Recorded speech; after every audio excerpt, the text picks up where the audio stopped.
guys will say this all the time.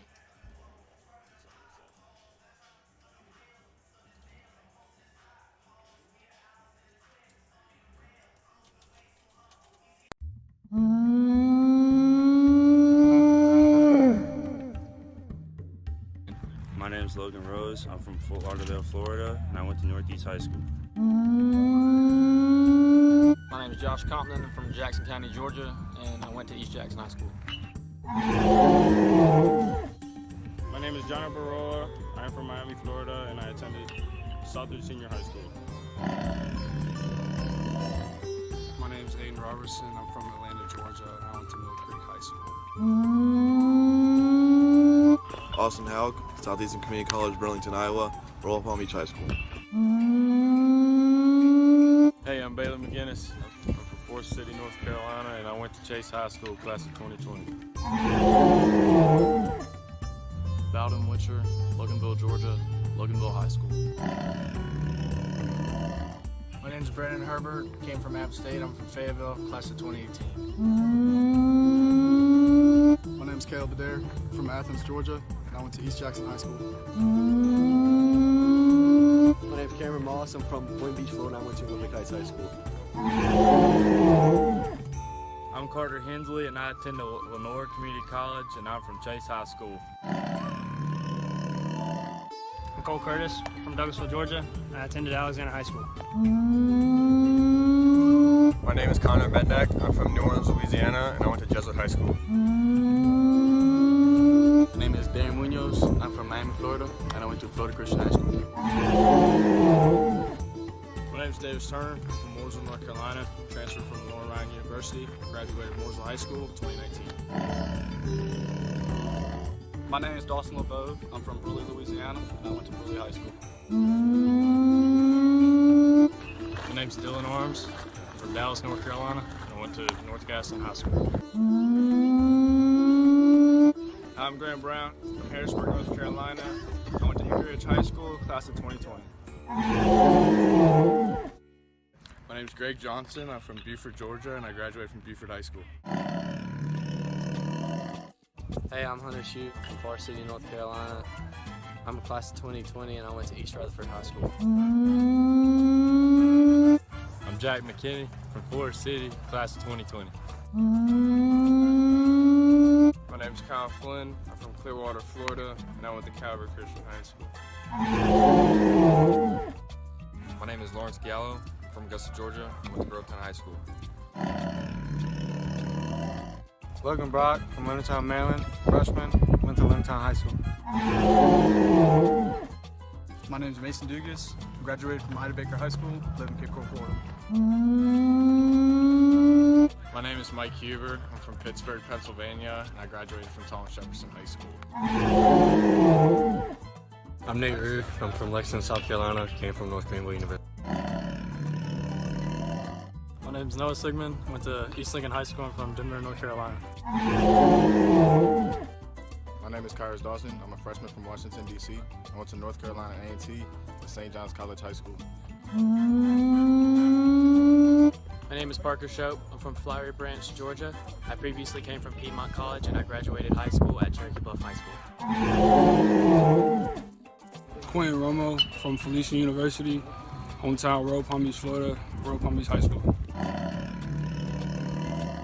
My name is Ricky Dees from Bergall, North Carolina. Went to High Trask High School. My name is Riley Cash. I'm a freshman from Shelby, North Carolina. I graduated from Crest High School. I'm Ron Blake from Marion, North Carolina. I graduated high school at Asheville Christian Academy. My name is Seth Jones. I'm from Decatur, Georgia. I attended Woodward Academy. My name is Christy Verona. I'm from Coconut Creek, Florida, and I attended Cold Springs High School. I'm Chase Williams. I'm from Mooresville, North Carolina, and I went to Winston-Salem State University. My name is Tico Pereira. I'm from Miami, Florida, and I went to Southridge Senior High School.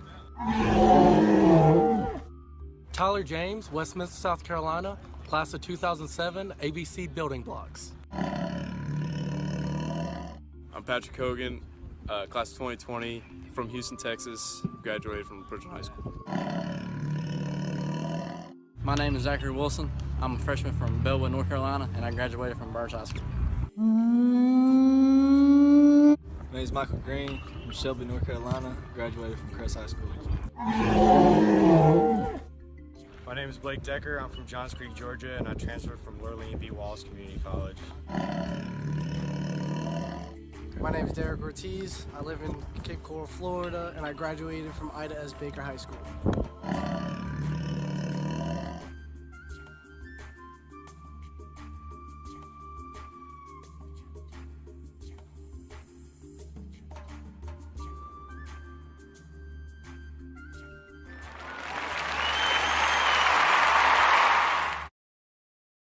Yeti Baseball is here. Our players are raring to go and swing for the fences. But Yeti Athletics isn't all that's great about Cleveland Community College. We offer a wide variety of programs for students of all ages. We'll help you train for a new job, gain more skills for a promotion, or get a head start on college credits. We know students learn in different ways. That's why we offer online and in-person classes. CCC, we can help you move forward safely. Visit clevelandcc.edu today and go Yetis. Hello, this is Milton Baker inviting you to listen to exciting Tar Heel sports right here on WCSL, WLON, WOHS, and KTCBroadcasting.com.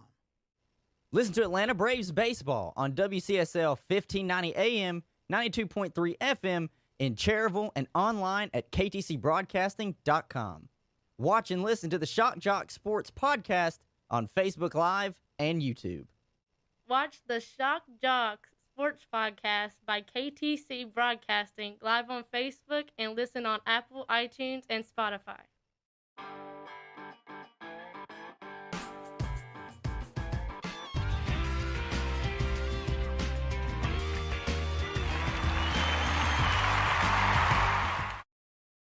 Hello, this is Milton Baker inviting you to listen to exciting Tar Heel sports right here on WCSL, WLON, WOHS, and KTCBroadcasting.com.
Yeti Baseball is here. Our players are raring to go and swing for the fences. But Yeti Athletics isn't all that's great about Cleveland Community College. We offer a wide variety of programs for students of all ages. We'll help you train for a new job, gain more skills for a promotion, or get a head start on college credits. We know students learn in different ways. That's why we offer online and in-person classes.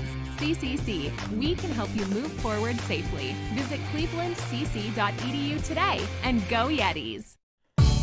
Spending too much time at home with nothing to do? Then go shopping. That's right, go shopping at whatsupshopper.com. Local area businesses are featuring their products and services on whatsupshopper.com. You can also play our contest, listen to the swap shop, and more. Make it one of your favorites. There are also valuable coupons from area businesses. And as they say, let your fingers do the walking and shop online at whatsupshopper.com. You'll love it.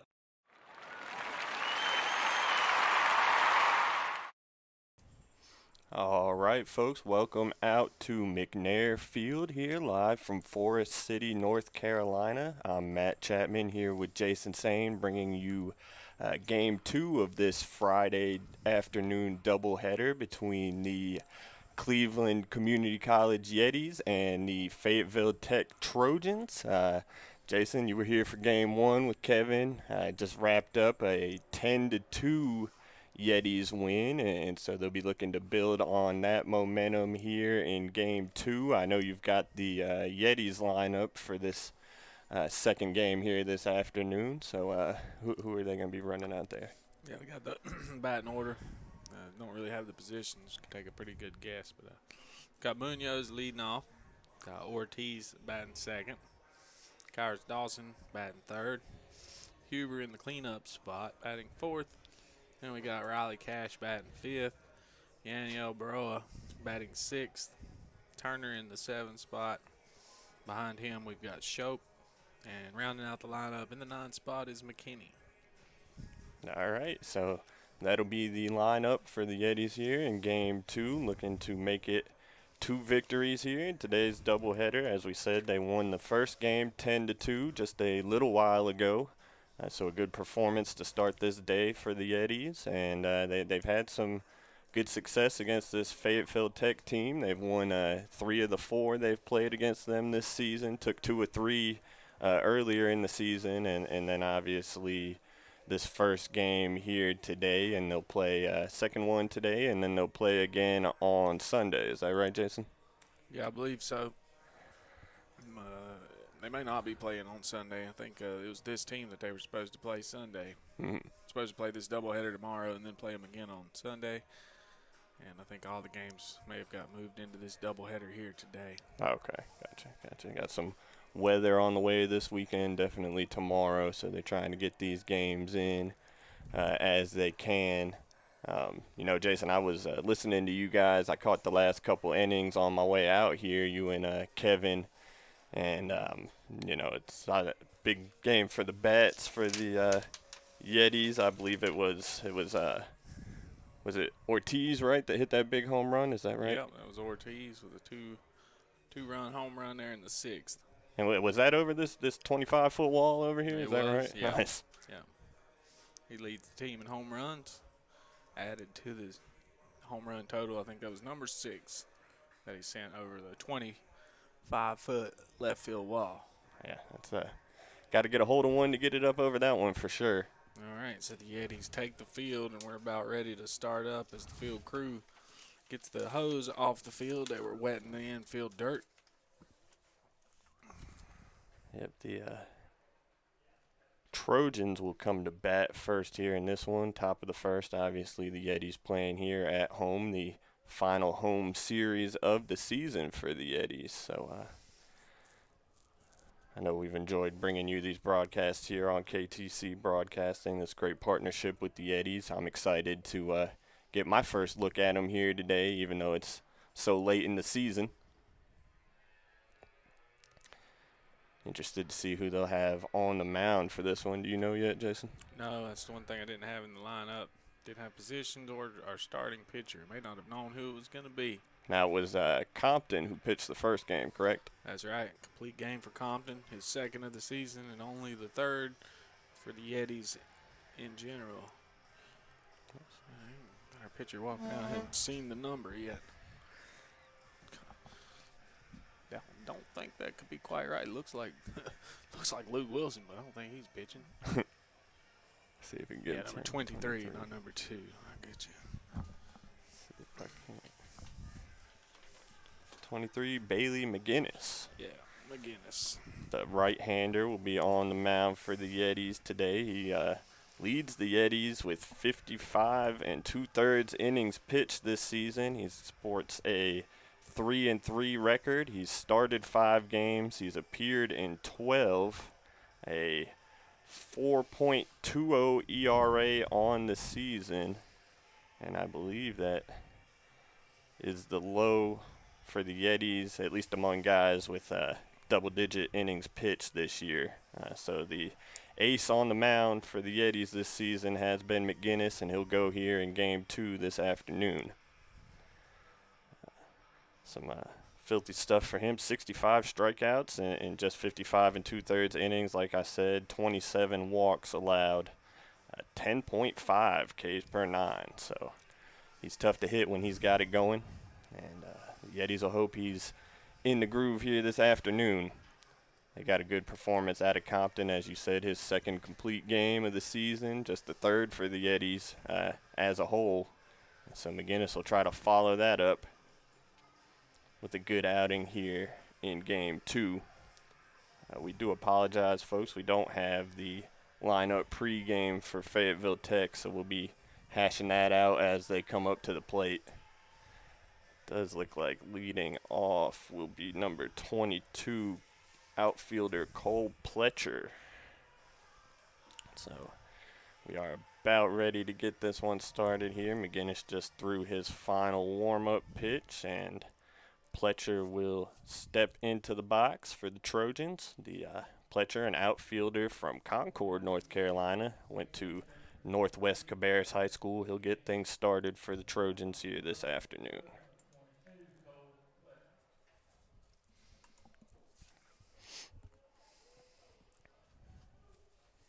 So, Jason, have you seen McGinnis pitch this season?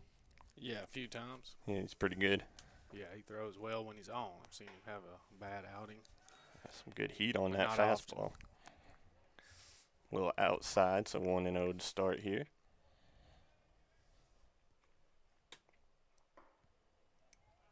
That one's low, 2-0.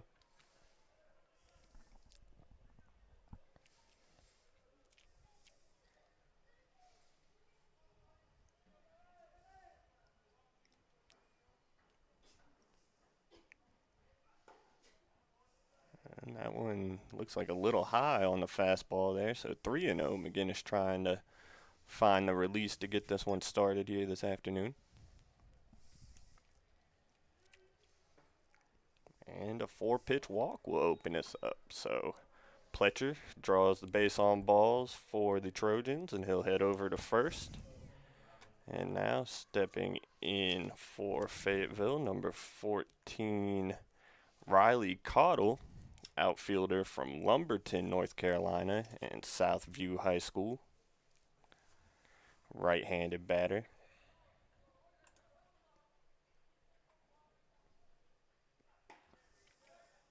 McGinnis finds his first strike of the night there to get this at-bat started, 0-1.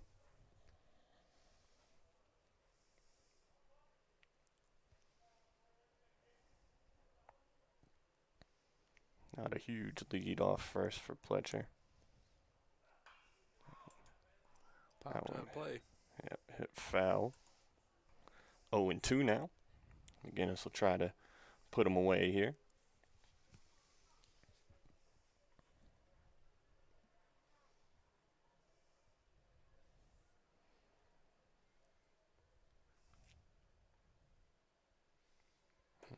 Breaking ball outside, and it's laid off.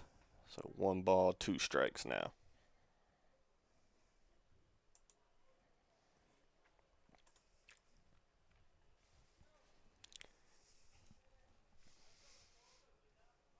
Runners going, yep.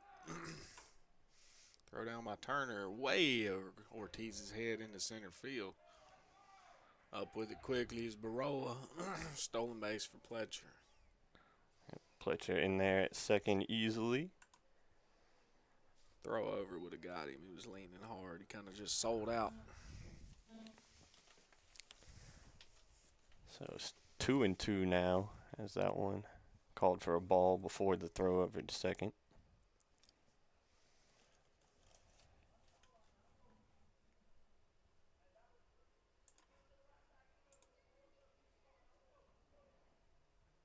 McGinnis now working with the runner in scoring position.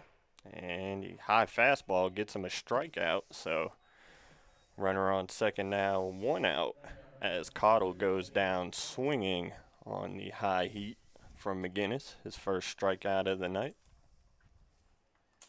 Now stepping into the box for the Trojans, Jaden Barker, a sophomore from Oxford, North Carolina, batting in the 3-hole. McGinnis drops a breaking ball in there for strike 1.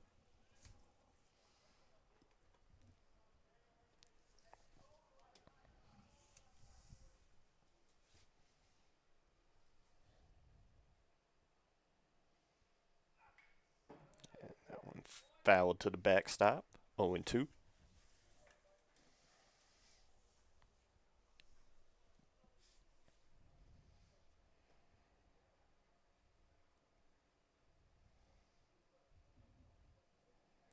Pitcher stole second a few minutes ago. We'll see if he sets his eyes on third here. Yetis second baseman keeping him close. 0-2 pitch coming. And the breaking ball, swing and miss. So back-to-back strikeouts here for McGinnis with the runner in scoring position. And that runner's still stuck here on second base. Now 2 outs in the inning. And coming up now for the Trojans, Johnny Lowry, a sophomore from Lumberton. Quite a few players from Lumberton on this Fayetteville Tech roster. Big lefty here batting cleanup for the Trojans. Breaking ball drops right in there for strike 1.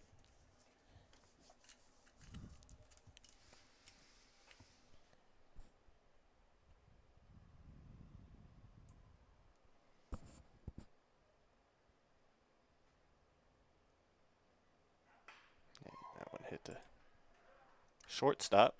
And the throw over to first is in time. That gets him. So a leadoff walk, but that's all for the Trojans as McGinnis works around him. And it is still zeros on the scoreboard here after the top of the first inning. We'll be right back here from McNair Field in Forest City. Yeti Baseball is here. Our players are raring to go and swing for the fences. But Yeti Athletics isn't all that's great about Cleveland Community College. We offer a wide variety of programs for students of all ages. We'll help you train for a new job, gain more skills for a promotion, or get a head start on college credits. We know students learn in different ways. That's why we offer online and in-person classes. CCC, we can help you move forward safely. Visit clevelandcc.edu today and go Yetis.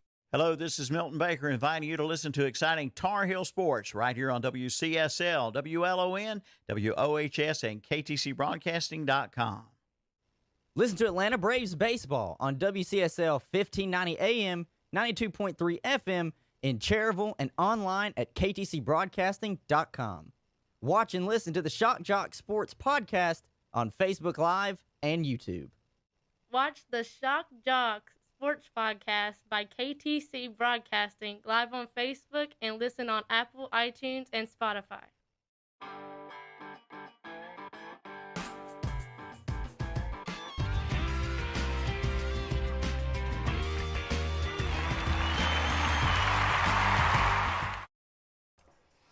All right, everybody, welcome back out here to McNair Field in Forest City. You are watching some Yetis baseball here this afternoon on the WOHS YouTube channel. Thank you all for tuning in with us here today for Game 2 of this doubleheader. The Yetis are about to take their first hacks of this second game this afternoon. Bailey McGinnis on the mound. Lead-off walk, but then back-to-back strikeouts, and a grounder to shortstop gets him out of the jam. So nothing on the board for the Trojans in the top half. The Yetis will try to take an early lead here in the bottom half as they take their first cuts. Starting on the mound for Fayetteville Tech today, a southpaw, Daniel Worley from Canton, North Carolina, and Pisgah High School, so up there in the mountains. Mr. Worley, that's where he's from. And leading off this bottom half for the Yetis will be Darian Munoz. He'll step in to get this bottom half of the first underway.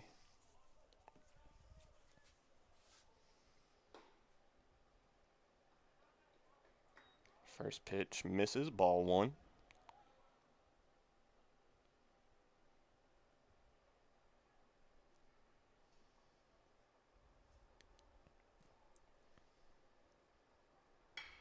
Munoz rips that one into the gap, and that should be extra bases. Yeti Baseball is here. Our players. Munoz is in there safe at second with a leadoff double here for the Yetis, so that's how they get things started. That was crushed. Yeah, he has Can't a hit rope. that any harder. Right in the gap, got to the wall quickly. And now Derek Ortiz will step in, batting second for the Yetis here. Ortiz got a hold of one in the first game, sent it over that 25-foot monster out there in left.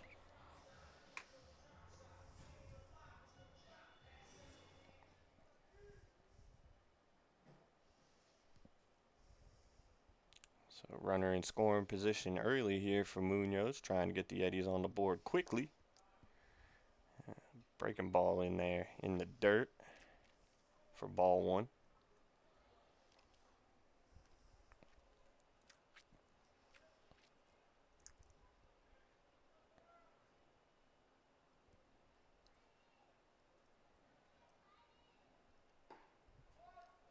That fastball finds the corner, so 1 ball, 1 strike now on Munoz, or Ortiz, my fault.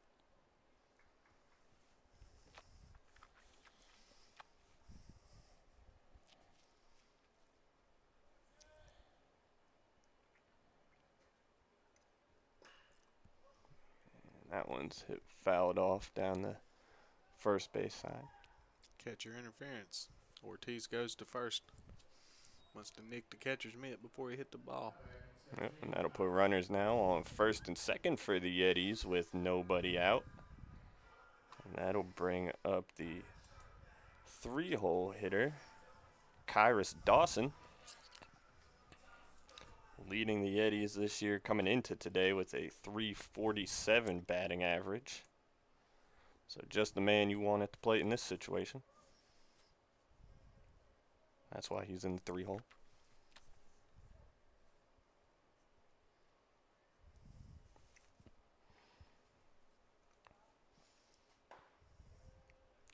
Worley's fastball misses to start 1-0.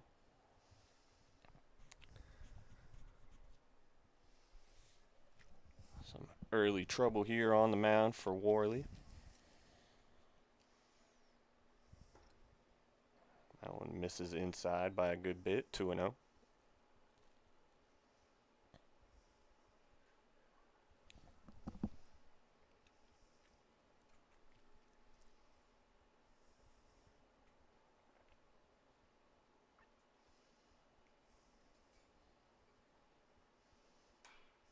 Dawson pops that one up. See if it'll get out of play. Foul. So 2-1 now.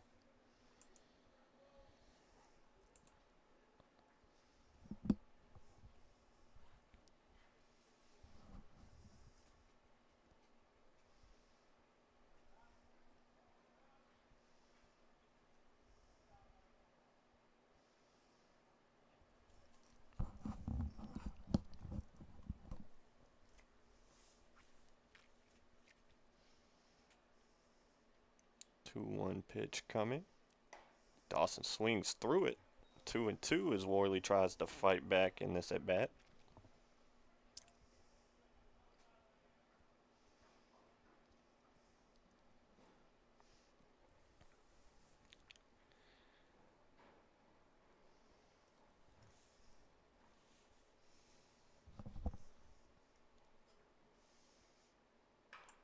Dawson catches that one out. Maybe, and second baseman able to bring it in there for Fayeteville. Nice run and play out there. Looked like it might fall out in no man's land, but second baseman able to run it down for the first out. It keeps the runners at first and second for the Yetis.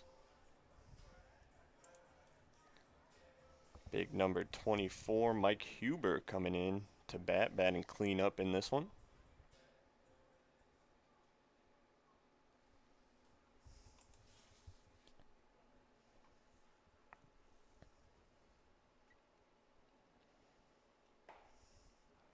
Strike one fired in there by Worley. Big at bat for Huber here. The Yetis got their first 2 men on.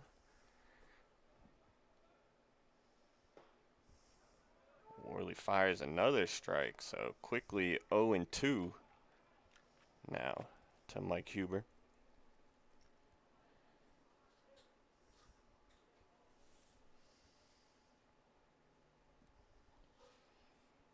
Two pitch coming. Huber fouls it off. He'll stay alive.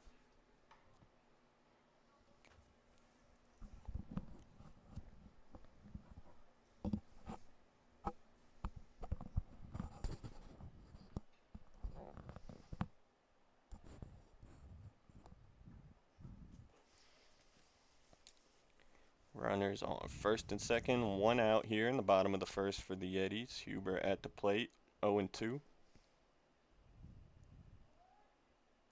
And he calls time right before Worley's ready to fire it in there, and the ump grants it for him.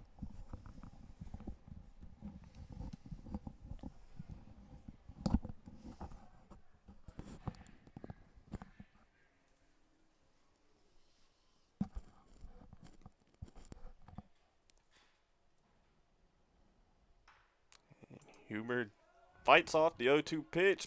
Worley fields it and is able to just shovel it over there to his first baseman for the out. Not the prettiest play there for the Trojans, but it works all the same. So that'll move the runners up to second and third for the Yetis, but 2 outs now. As Huber's a little dribbler down first base line to the pitcher. So now it'll be up to Riley Cash stepping in here to salvage something in this bottom of the first. They started off so well for the Yetis, but here they are now, 2 outs. Still yet to plate one of those runners, but Cash has a big opportunity here batting 5th. The first pitch is down in the dirt for ball 1. Base open here. They can be careful with Cash if they fall behind him.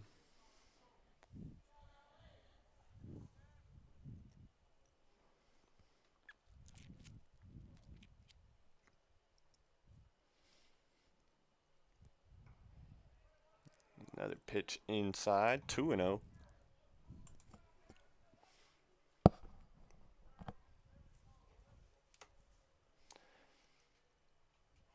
Daniel Baroa on deck for the Yetis, if Cash can keep the line moving.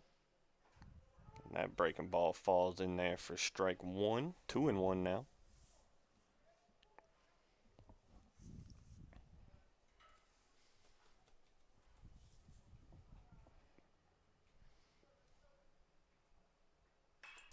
Cash rips that one, but it's fouled down the first base line into the Yetis bullpen down there.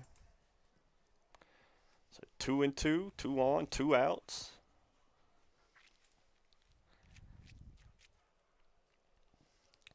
All the Yetis need is a base hit here to take an early lead. Worley trying to work out of the jam here, 1 strike away. Dribbler back to the mound. Over to first in time. So the Yetis get their first 2 men on, but can't do anything with it. We are still scoreless here after 1 inning from McNair Field. We'll be right back after this commercial break. Yeti Baseball is here. Our players are raring to go and swing for the fences. But Yeti Athletics isn't all that's great about Cleveland Community College. We offer a wide variety of programs for students of all ages. We'll help you train for a new job, gain more skills for a promotion, or get a head start on college credits. We know students learn in different ways. That's why we offer online and in-person classes. CCC, we can help you move forward safely. Visit clevelandcc.edu today and go Yetis. Hello, this is Milton Baker inviting you to listen to exciting Tar Heel sports right here on WCSL, WLON, WOHS, and KTC Broadcasting.com. Listen to Atlanta Braves baseball on WCSL 1590 AM, 92.3 FM in Cherryville and online at ktcbroadcasting.com. Watch and listen to the Shock Jock Sports Podcast on Facebook Live and YouTube. Watch the Shock Jock Sports Podcast by KTC Broadcasting live on Facebook and listen on Apple, iTunes, and Spotify.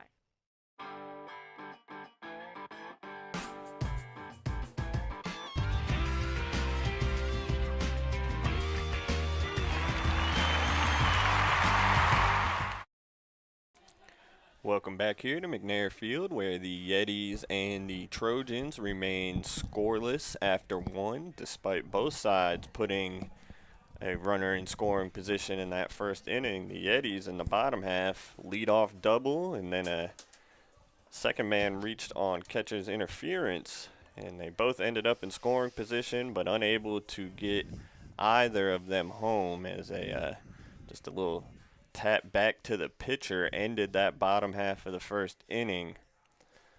So the Trojans will come back up here in the top of the second. Their leadoff man got on to start the game on a 4-pitch walk, eventually stole second, but he was stranded there as Yetis starter Bailey McGinnis struck out 2 in that frame and then got a grounder to short to end the inning. So he's back on for his second inning of work. And leading off the inning for Fayetteville Tech will be number 39, Tyler Center, an infielder from Fuquay-Varina High School in North Carolina.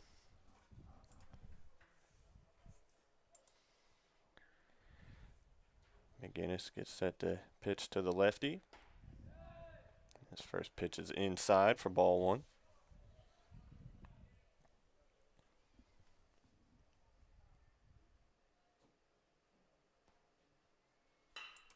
1-0 delivery, hit out to second. And the throw over to first, and plenty of time for out number 1.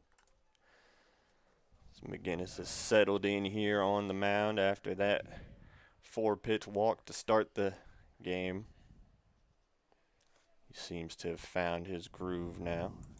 Coming to the plate for the Trojans, number 15, Tanner Sweat, outfielder from Charlotte, North Carolina, not too far away, Porter Ridge High School.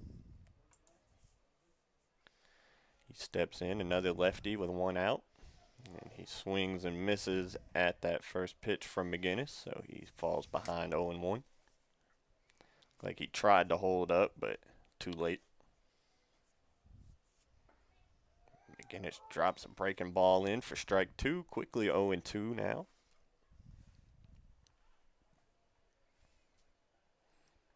I'll tell you, McGinnis working pretty quickly here. He's getting the ball and he's ready to fire.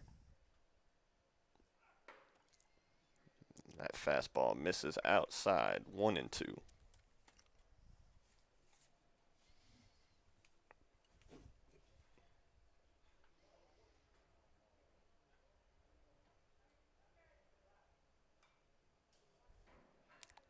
Fouled back, so he'll stay alive now. Still 1-2, 1 out.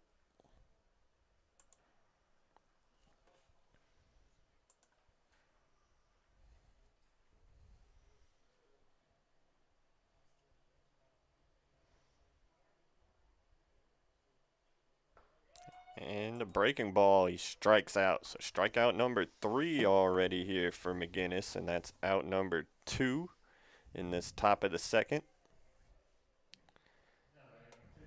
That'll bring up number 2, Cameron Labit, to bat here for Fayetteville Tech. Labit from Houma, Louisiana. So nice little trip up here for him to Fayetteville Tech. McGinnis fires in a first pitch strike, 0-1.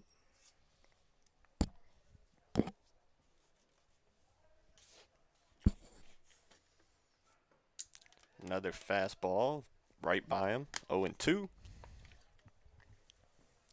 McGinnis trying to work through a quick top of the second, trying to set him down 1-2-3, 1 strike away. 0-2 fastball is high.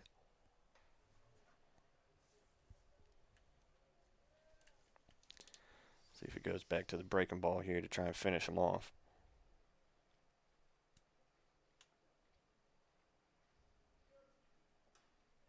He does throw that breaking ball. It just misses outside.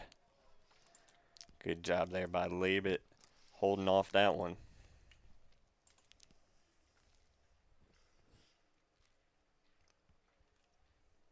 Two, and he swings through it. So that's 4 strikeouts for McGinnis through 2 innings, and we're still scoreless headed to the bottom half of the second. We'll be right back after this commercial break. Yeti Baseball is here. Our players are raring to go and swing for the fences. But Yeti Athletics isn't all that's great about Cleveland Community College. We offer a wide variety of programs for students of all ages. We'll help you train for a new job, gain more skills for a promotion, or get a head start on college credits. We know students learn in different ways. That's why we offer online and in-person classes. CCC, we can help you move forward safely. Visit clevelandcc.edu today and go Yetis!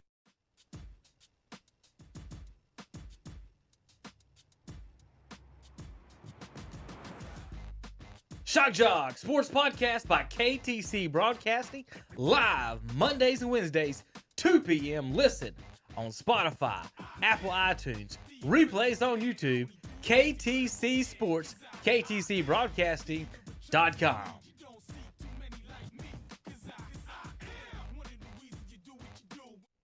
Hello, this is Milton Baker inviting you to listen to NASCAR racing right here on WCSL 1590 AM, 92.3 FM, and KTCBroadcasting.com.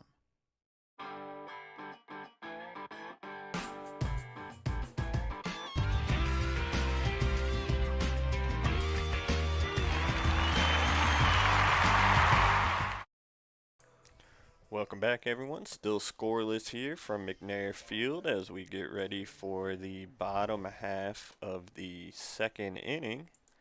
Leading off for the Yetis will be number 6, Daniel Baroa. Baroa leads the Yetis, at least coming into today, led the Yetis with 27 RBIs on the season.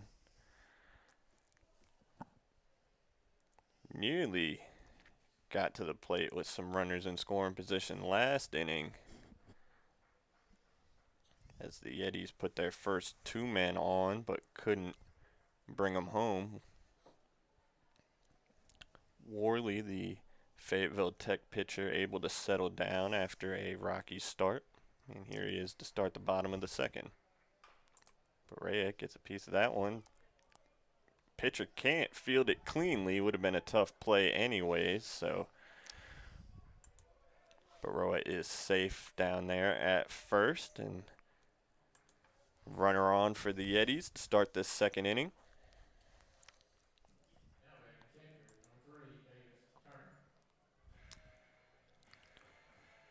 Catcher Davis Turner now coming to the plate for the Yetis. Lefty steps into the box. Baroa gets his lead off of first. And that's hit to the shortstop, who's going to try and do it himself, and he does. So a double play erases the leadoff runner, and now Worley has no one on with 2 outs in the inning, just like that.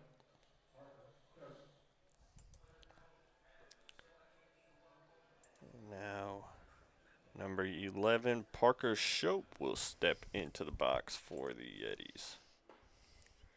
First pitch in there for a strike.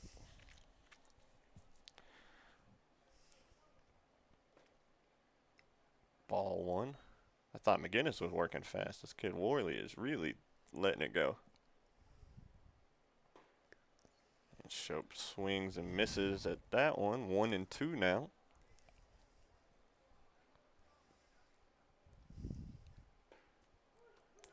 And that rings him up. Fastball apparently on the outside corner. That'll end the inning. 6 inches off the plate. So we're scoreless through 2 here at McNair Field. We'll be right back for the third inning. Yeti Baseball is here. Our players are raring to go and swing for the fences. But Yeti Athletics isn't all that's great about Cleveland Community College. We offer a wide variety of programs for students of all ages. We'll help you train for a new job, gain more skills for a promotion, or get a head start on college credits. We know students learn in different ways. That's why we offer online and in-person classes. CCC, we can help you move forward safely. Visit clevelandcc.edu today and go Yetis!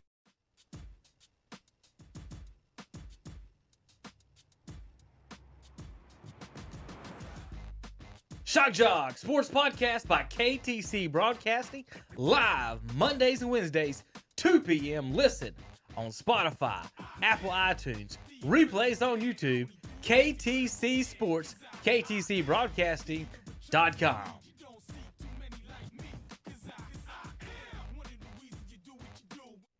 Hello, this is Milton Baker inviting you to listen to NASCAR racing right here on WCSL 1590 AM, 92.3 FM, and KTCBroadcasting.com.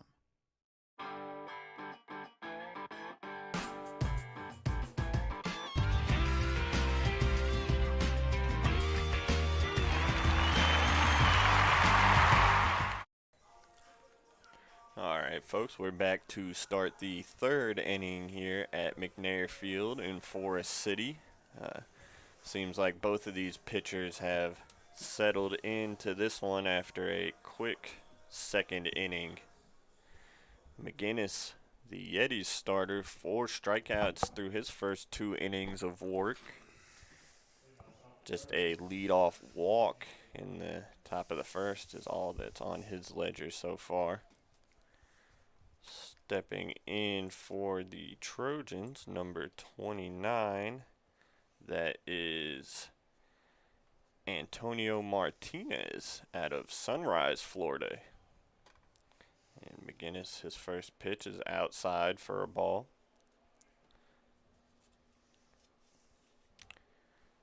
One and 0. And that one is swung on and missed, so 1-1.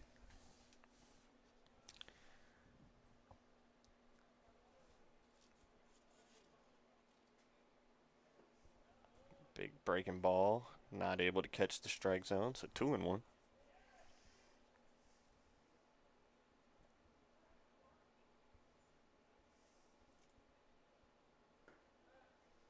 Fastball in there for a strike, 2-2. It looked like it was about the same spot that. You better give it to us. Yeah, that's about the same pitch that ended the bottom half of the second for the Yetis a moment ago. And that breaking ball in there freezes them. Strike 3. 5 Ks now for McGinnis here in the top of the third.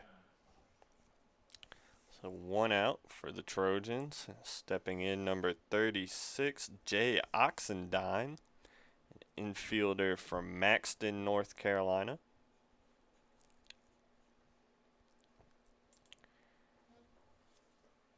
McGinnis starts him off with a breaking ball, and he almost went, but he's able to hold back for ball 1, 1-0.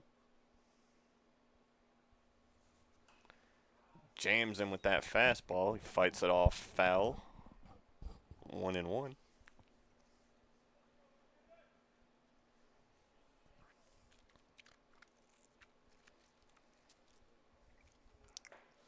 And another fastball swung through and missed. 1-2.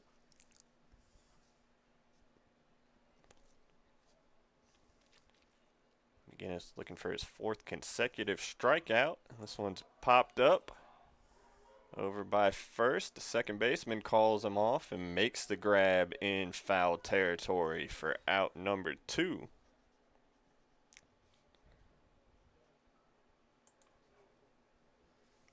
Gets us back to the top. Pletcher, center fielder. Pletcher worked a 4-pitch walk to start the game in the top of the first. Stole second, but he was stranded there. He steps back in for his second at-bat. Breaking ball misses outside, 1-0.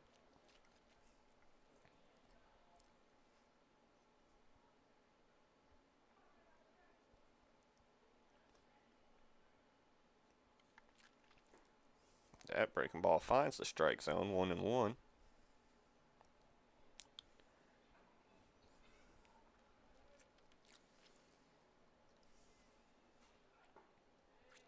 Fastball on the edge, 1-2.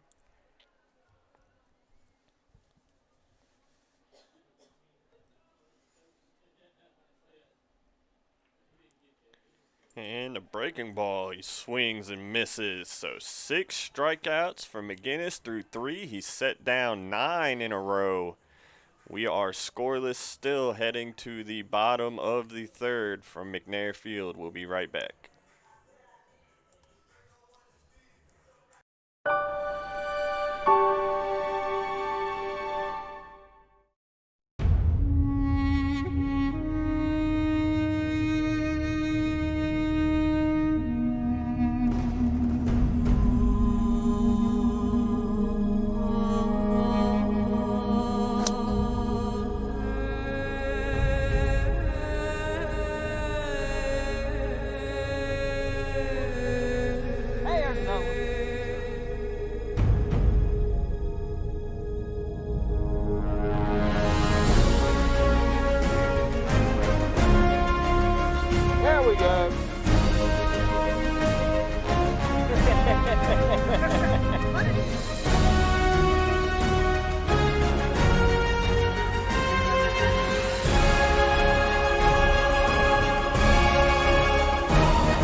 Hello, this is Milton Baker inviting you to listen to NASCAR racing right here on WCSL 1590 AM, 92.3 FM, and KTCBroadcasting.com.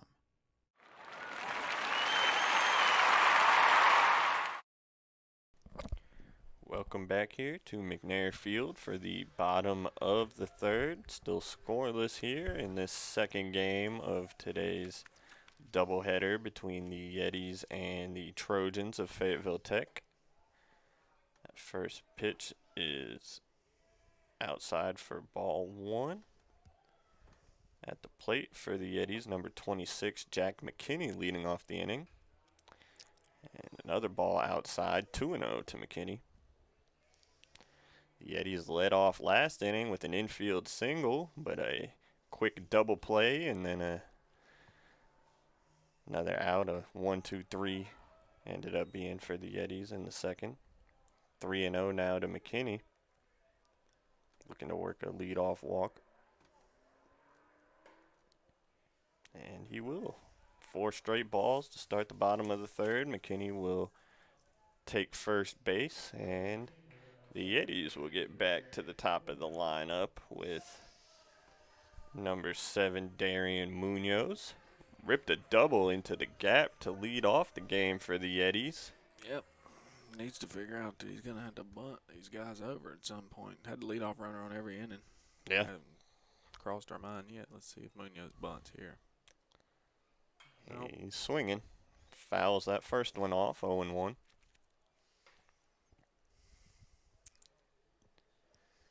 And like you said, Jason, it's 3 for 3 now for the Yetis getting the leadoff man on. They haven't been able to do anything with it yet.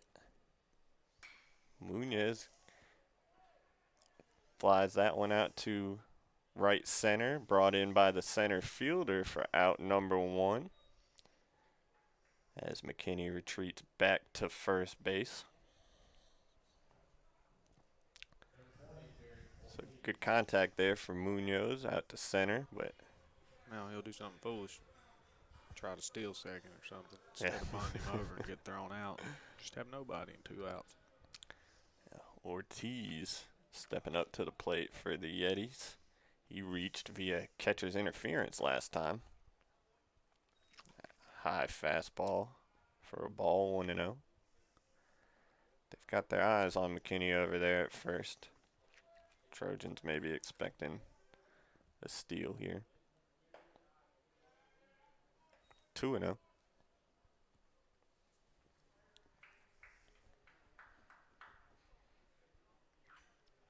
Ortiz, as we said earlier, leading the Yetis in home runs with 6 on the season. Throw over to first base, but McKinney's back in plenty of time.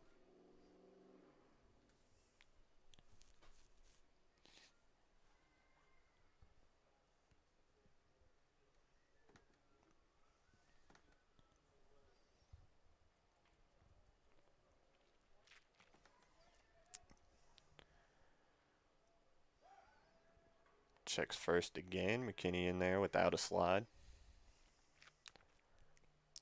Trying to keep him close over there at first base.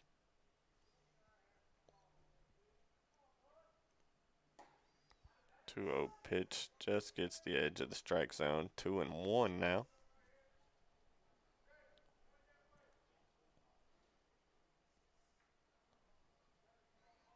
Ortiz gets the sign from his third base coach.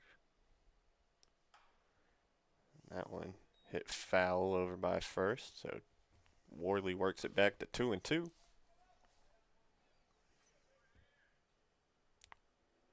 We've seen Worley fall behind early and be able to work his way back into the count on a couple occasions today, and he's done it again here against Ortiz. 2-2 pitch. It's down and in for ball 3, so full count now. McKinney, the runner on first for the Yetis. We'll see if they send him, try to make something happen here.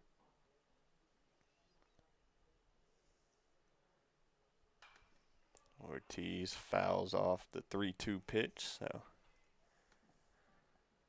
we'll do it again. McKinney was not running on that pitch. Tough to run on the left-handed pitcher, obviously, looking right at you. Throws over to first, but McKinney back in easily.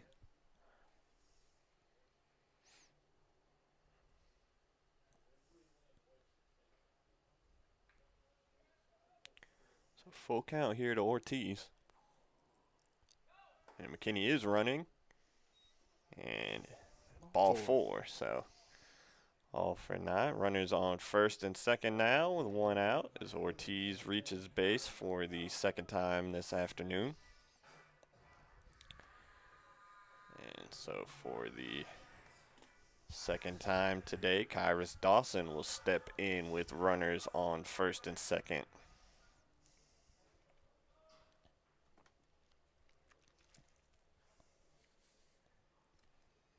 One out for the Yetis here in the bottom of the third. And Dawson rips that one into left field, and they will hold McKinney at third. Pretty good throw there from the left fielder. And so now we'll have the bases loaded with one out after Kyrus Dawson rips a single for his first hit of this second game of the doubleheader.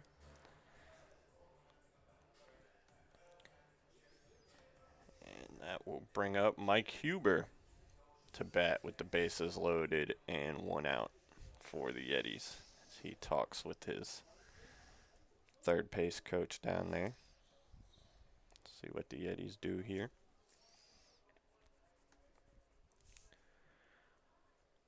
Tough spot for Worley. He's been able to work out of these jams unscathed so far. I won't have to do that every inning, though. No, a lot of stressful pitches. You can eventually run out of luck. Yeah. Huber's hoping he runs out right here, saying, "Give me something I can do something with." Bases loaded, one out for the Yetis. First pitch, fastball outside, 1-0. Got to come to him here with the bases loaded. Huber swings and misses at that one, 1-1. Cleanup man at the dish with the bases loaded here for the Yetis. Just need to get something to the outfield. Huber pops that one up, but it's not going to be deep enough. The second baseman gets under it. And that's out number 2 now. So bases loaded, 2 outs. And Riley Cash coming to the plate here for the Yetis. He's their last hope in this inning. So we'll have to get it done with 2 outs. Going to take a hit to do it. Yeah, he came out with 2 outs in the first. Runners on second and third. And ground ball to shortstop ended that inning. So look to do something with this opportunity. Bases loaded, 2 outs. And he pops it up, fouls. Catcher out of play. Yeah, catcher gives it a look, but can't do anything with it. 0-1 now.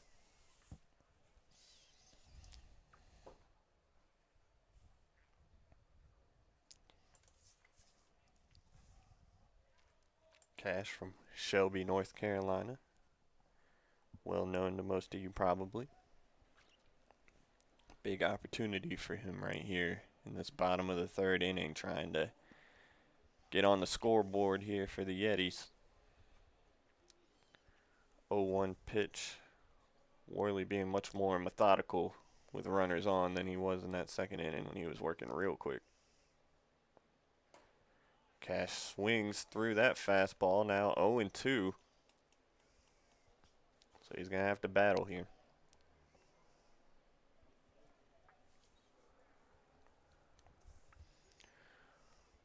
Worley just needs one more pitch to get out of this one. And that one in the dirt. Good block by the catcher, keeping all those runners where they're at. 1-2 now is the count for Cash.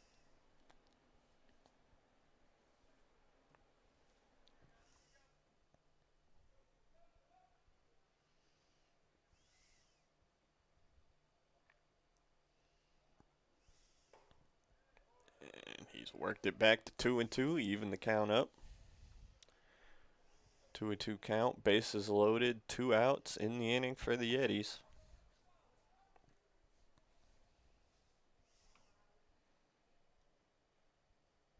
And Cash swings through the high fastball. So we will remain scoreless here through 3 innings from McNair Field. We'll be right back with the top of the 4th.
Hello, this is Milton Baker inviting you to listen to NASCAR racing right here on WCSL 1590 AM, 92.3 FM, and KTCBroadcasting.com.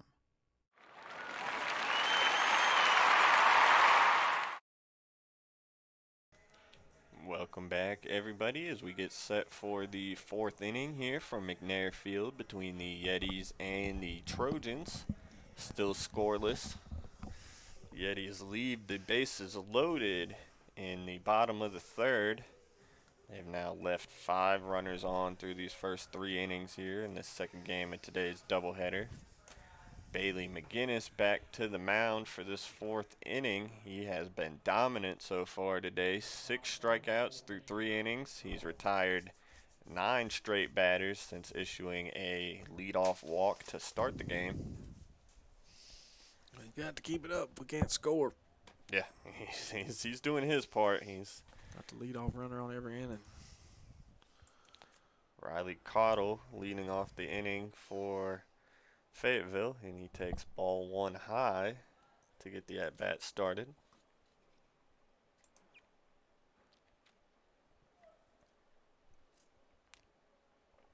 Guinness drops a breaking ball in for strike 1.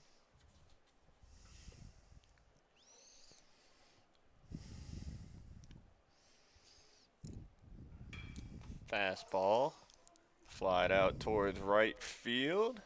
Dawson with a long run, catches it right in front of the tarp. Great play by Kyrus Dawson out there in right field. Yeah, covered a lot of ground to grab that one there right by the bullpen. Mm-hmm. So good play there. Long run there for out number 1. Great play in foul territory. Knowing you coming up on that fence and that tarp. Mm-hmm. Still concentrate, catches the ball, comes under control. It's going to bring up Barker, the catcher. Struck out his first time up. Yeah, McGinnis had needed a whole lot of help from his defense, but he gets some right there. Nice play by Dawson. Breaking ball misses outside to start this at bat, 1-0.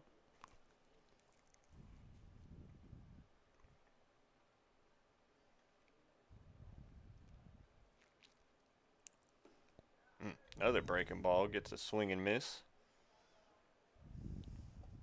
1-1 now.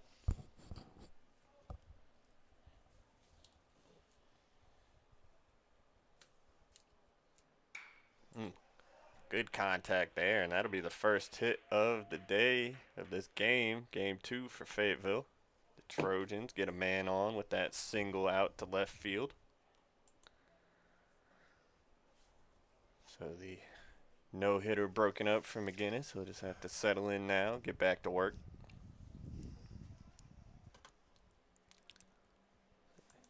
Big lefty steps in for the Trojans. That's Johnny Lowry. And the throw over to first. It's close, but he's safe. He's back in there. McGinnis almost caught him leaning.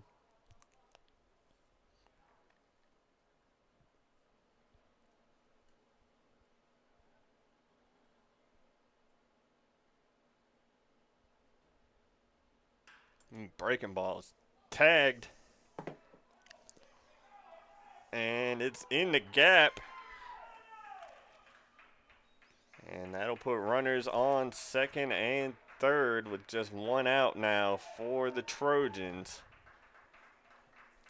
As double crushed into the gap in right center field over the head of Dawson. Yeah, Dawson had a bit of a beat on it. Runner at first had to hang out and hold up, or he could have scored had he not had to wait second back in the first. Yep. They got the leadoff man over to second, and McGinnis was able to strand him there. And that one's fouled off to the left, so gets on out of play. 0-1.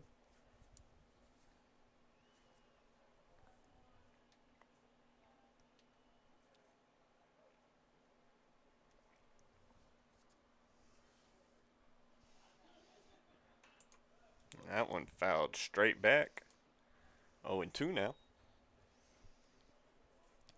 Strikeout would obviously be huge here for McGinnis.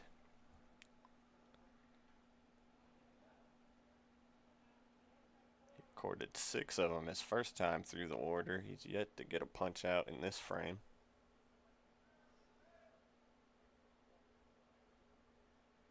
0-2 breaking ball grounded to the first baseman, and he's coming home. Pumped his throw. Oh, he's in there safe before the Bad tag. call at the plate. No, he wasn't safe. Umpire missed that call bigger than all daylight. Yeah, I thought the tag got him first, but the umpire calls him safe, and that's because Huber hesitated. He looked at him, and he had him in no man's land. He can't go back to third because the runner from second was on third. He should have just thrown it straight home, but he hesitated, and it made it a closer play than it needed to be. Yeah. But it gave the umpire just enough opportunity to completely blow the call. Said he tagged him in the face, but that's still a tag. He didn't touch the plate before he got tagged. Yes, he tagged him in the face. He slid head first.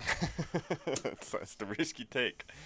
But yeah, you said it. Huber didn't fire right away, kind of pumped, hesitated there, and that made it a close play at the plate. And if you leave it up to the umpires, sometimes you're going to get burned.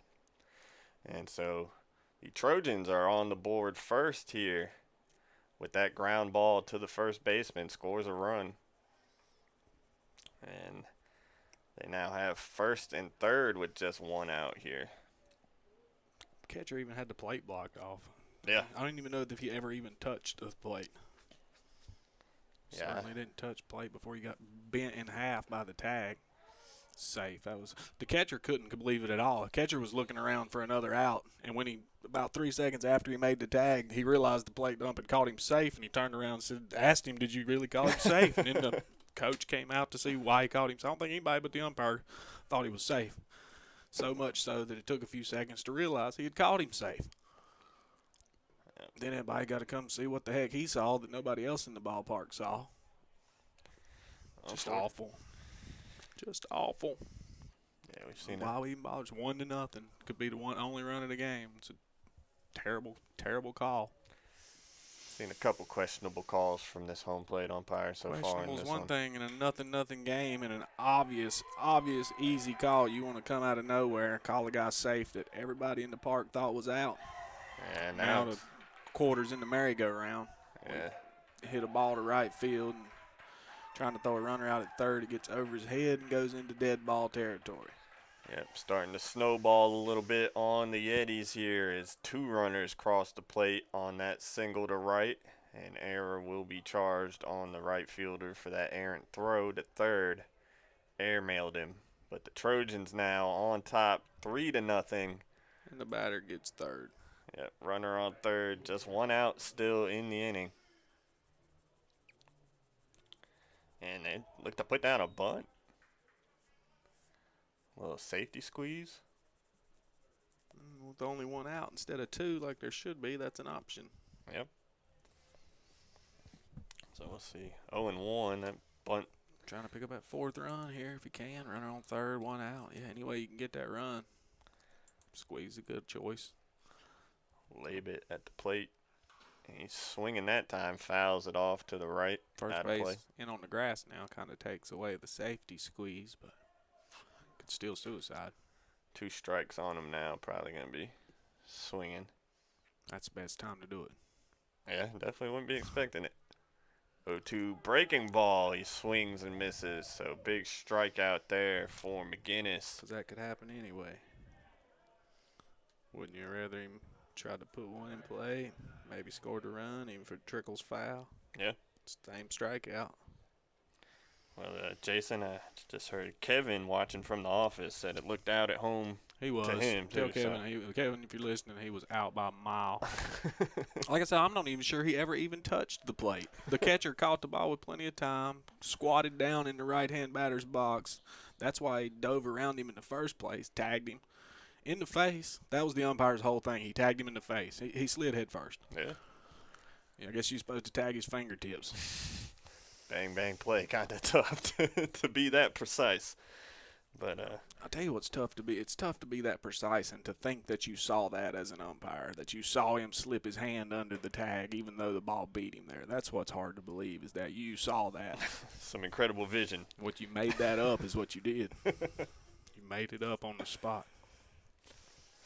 McGinnis trying to limit the damage to just 3 runs here in this frame. Runner on third, 2 outs. 2-1 count here. That's one of them things when they do it in the pros, you still don't believe it until you watch the replay. And it's like, oh, he did miss him and slide his hand under. That was amazing. How did he see that? That's why them pros get 6-figure salaries to umpire those games. Mm-hmm. Some of them are pretty bad. Yeah, they get killed by millions when they miss a call, not just the 2 of us up here. Right. And they've got replay to help them correct a mistake. Right. They still mess it up sometimes. Yep. Sometimes some plays can't be appealed. McGinnis thought he had the strikeout there, but the batter able to hold up in time. The appeal to the one most comes to mind is that no-hitter that got caught a hit at first base, and when they replayed it, he was out by, a split second. It was impossible for that umpire to see it and know, but if they'd had replay, it would have been a no-hitter. And then a pitcher throws a no-hitter used to get a car.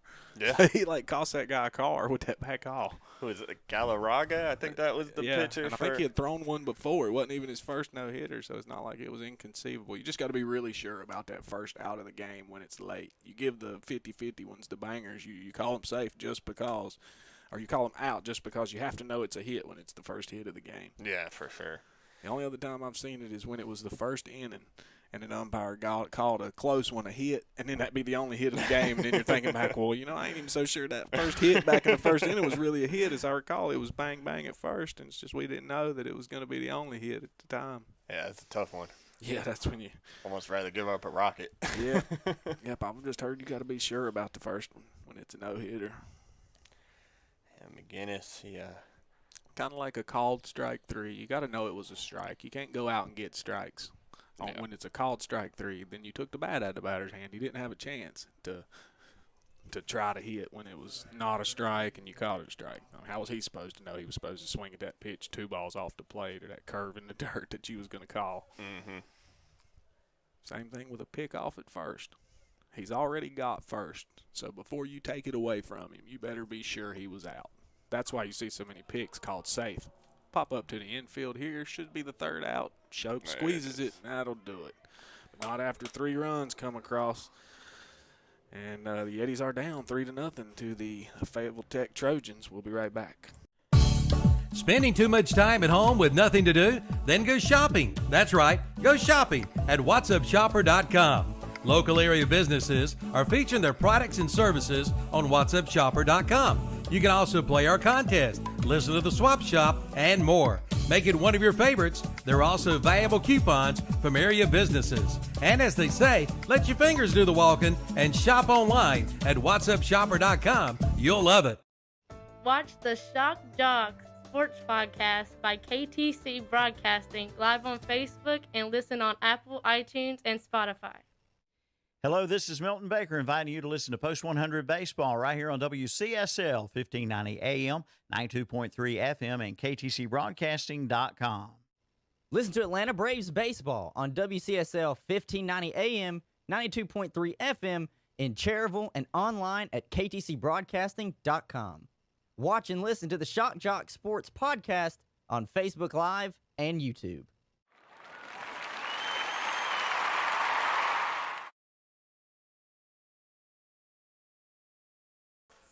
All right, folks, welcome back here to McNair Field, where the Trojans have just taken the lead on the whatsupshopper.com scoreboard. Fayetteville Tech leading 3-0 after they were finally able to get to Bailey McGinnis in that top half of the fourth. The Yetis now, who have had the leadoff man on in each of the first 3 innings, but have been unable to plate a run yet, will look to claw their way back into this one. First pitch swinging into foul territory, and it will land out of play. So strike one.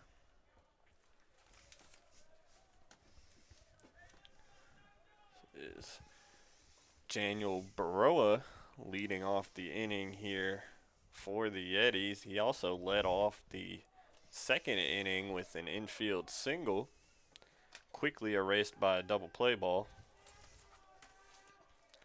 0-1 pitch, and it's fouled off again out of play. So quickly 0-2.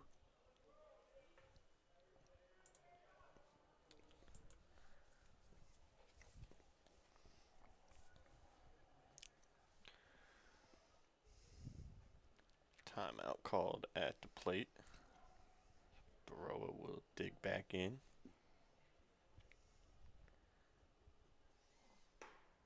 Fastball inside. 1-2.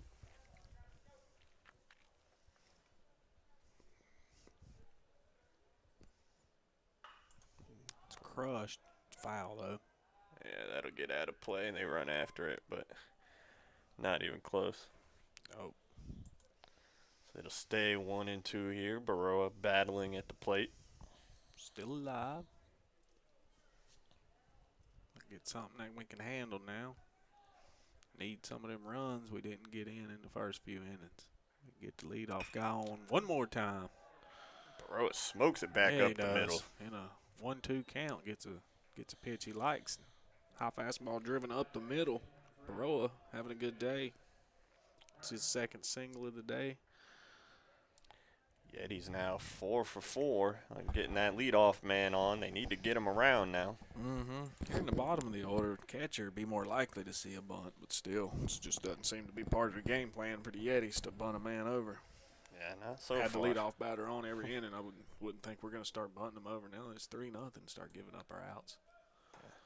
Yeah, Turner takes fastball for a strike on the outside corner. That'd have been a good one to put down the third base line. Yeah, would have been perfect. Doesn't seem to be any mid-game adjustments here for the Yetis. They're going to keep swinging it. To be honest with you, once you're down 3 runs, it's hard to bunt yourself back into a game. That's very true. Fly ball out to left, and it's hauled in for out number 1.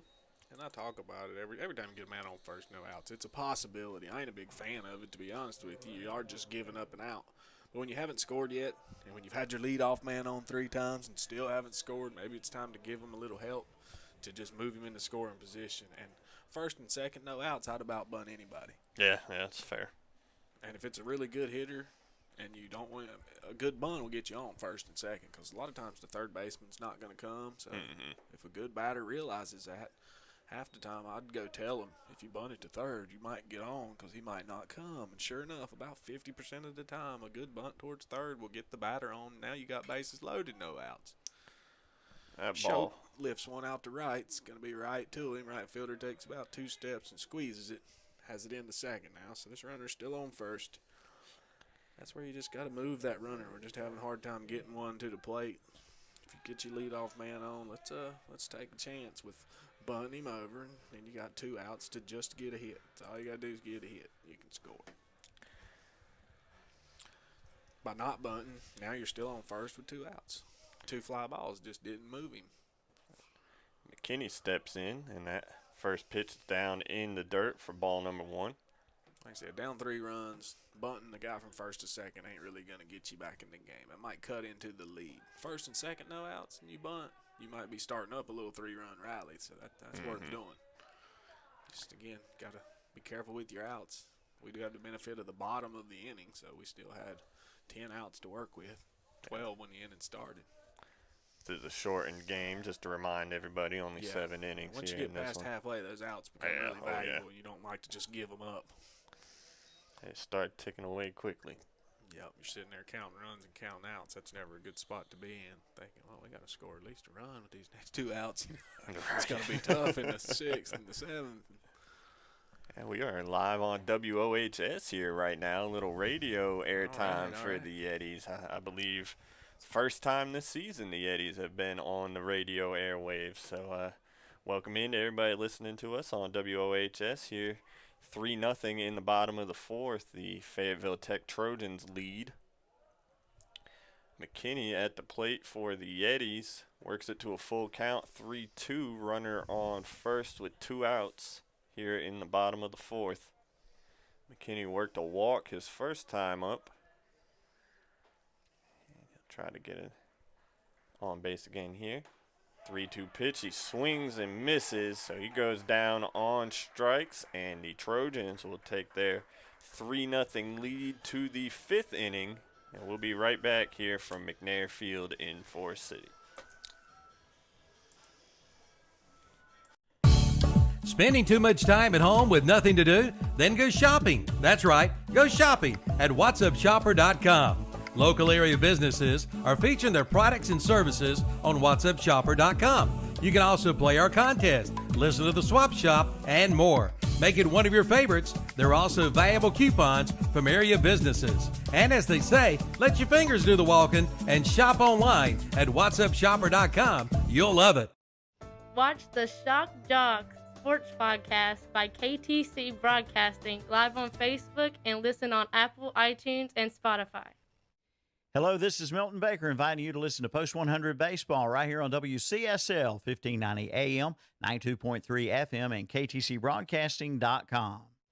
Listen to Atlanta Braves Baseball on WCSL 1590 AM, 92.3 FM in Cherryville and online at KTCBroadcasting.com. Watch and listen to the Shock Jock Sports Podcast on Facebook Live and YouTube.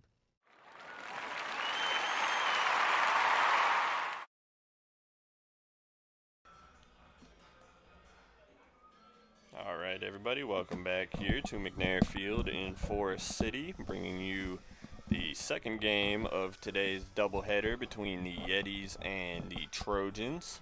Fayetteville Tech on top in this one, 3-0, as we get ready to start the top of the 5th here on the WOHS YouTube channel, also live on the radio right now on WOHS. Our Witherspoon Insurance football pregame show will be coming up at 5 p.m. on 101.5 FM and 1390 AM. So if you're looking to hear about all the football, playoff football action coming up tonight, you can tune into that pregame show. They'll get you ready for all those big games coming up in the second round of the playoffs. But we've got some more baseball here to wrap up from McNair Field. 3 innings left, playing 7 innings in this second game of today's doubleheader.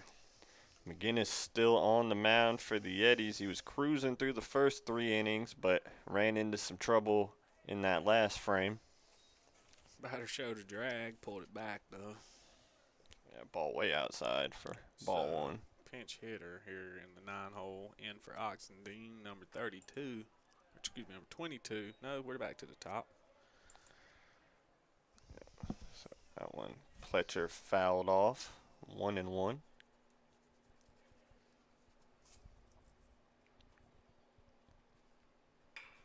Guinness breaking ball grounded to short, takes a tough bounce, but it's fielded, and the throw over to first gets him just in time. It's a good play over there by the shortstop, Shope. Shope's at third. Was it Cash? Oh, Shope did move to third. Shope and Cash have switched spots here all of a sudden. Shope at short, Cash over at third now. That's unusual. Yeah, that one took a tough bounce there, kind of right there where the grass meets the dirt, but Shope was able to stay with it and gets the out at first out of the inning. Guinness Drops one in there for a strike.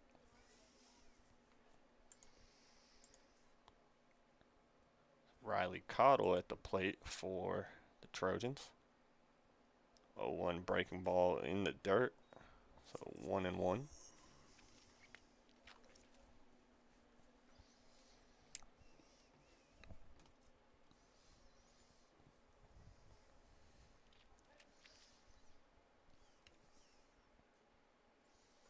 Another breaking ball outside. 2-1.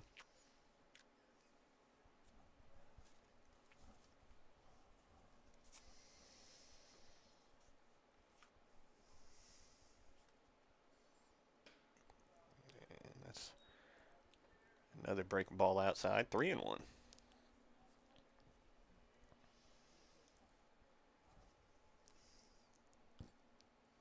And that fastball ripped over the first baseman's head, and that'll fall in there fair for a 1-out single for Cottle.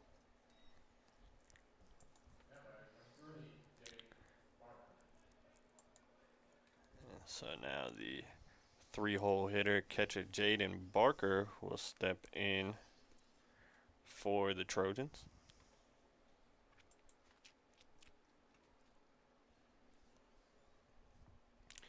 McGinnis trying to keep this one within shouting distance, just a 3-run deficit right now. And that pitch swung and missed, 0-1.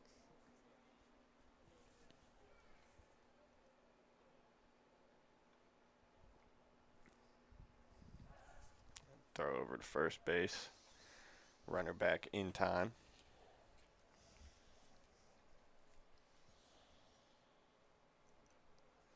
Again, is keeping an eye on Cottle over there at first.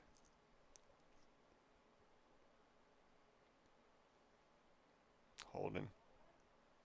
Batter calls time. He held about as long as he could there, just trying to keep the runner off balance over there at first base. Can be as effective as throwing over. Just stand there, hold the ball, hold the ball. Hope he gets a little antsy, maybe takes off too soon. The long set. Curveball. Grounded to third. Cash. Not hard enough to go to second, so he takes the out at first.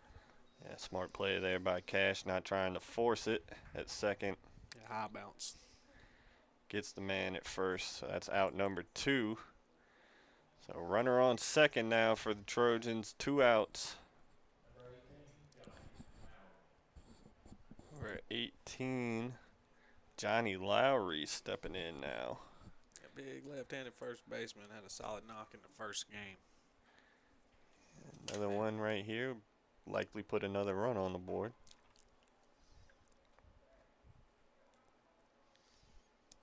Guinness taking his time here with the runner on.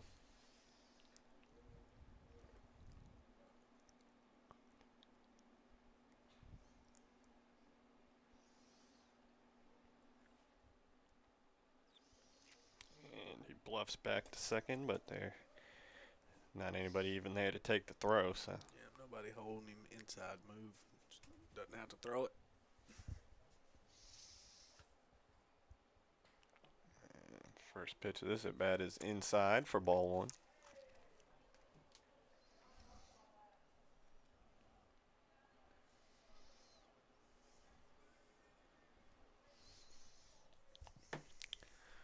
One and 0 here. Runner on second, 2 outs. That is crushed. Yeah. That's not staying in this ballpark. Dawson, he almost ran it down out there. It falls foul. Well, no, they're going to say it was fair. He runs into the fence, picks it up, throws it in there. Going to say fair ball, triple. Yeah, wow.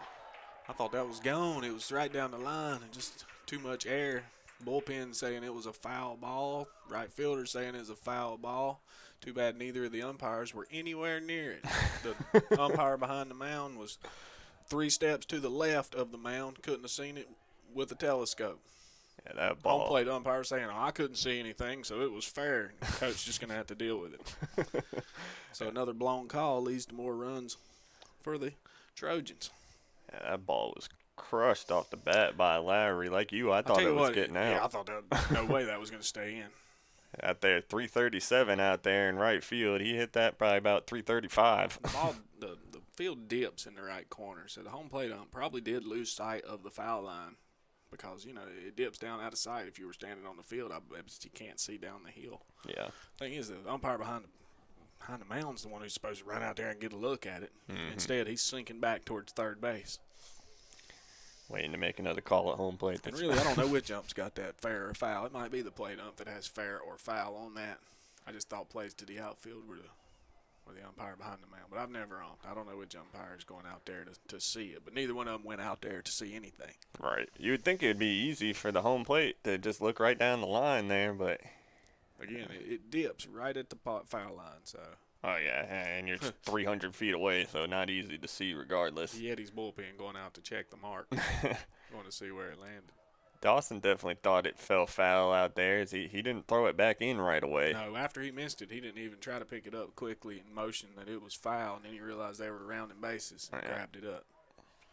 Pretty sure they're not going to overturn the call, though. They didn't stop the runner, so they can't overturn the call. Yeah, then you get into where do we put him and all that. Well, it'd be easy if you decided it was foul. You put the guy back on second, and the batter comes back to hit. But since you didn't stop it when it happened, you can't wait until it's over and they scored and then say, you're right, that was foul. Yep. Get back out of the dugout and go back to second and bring that guy on third back to the plate.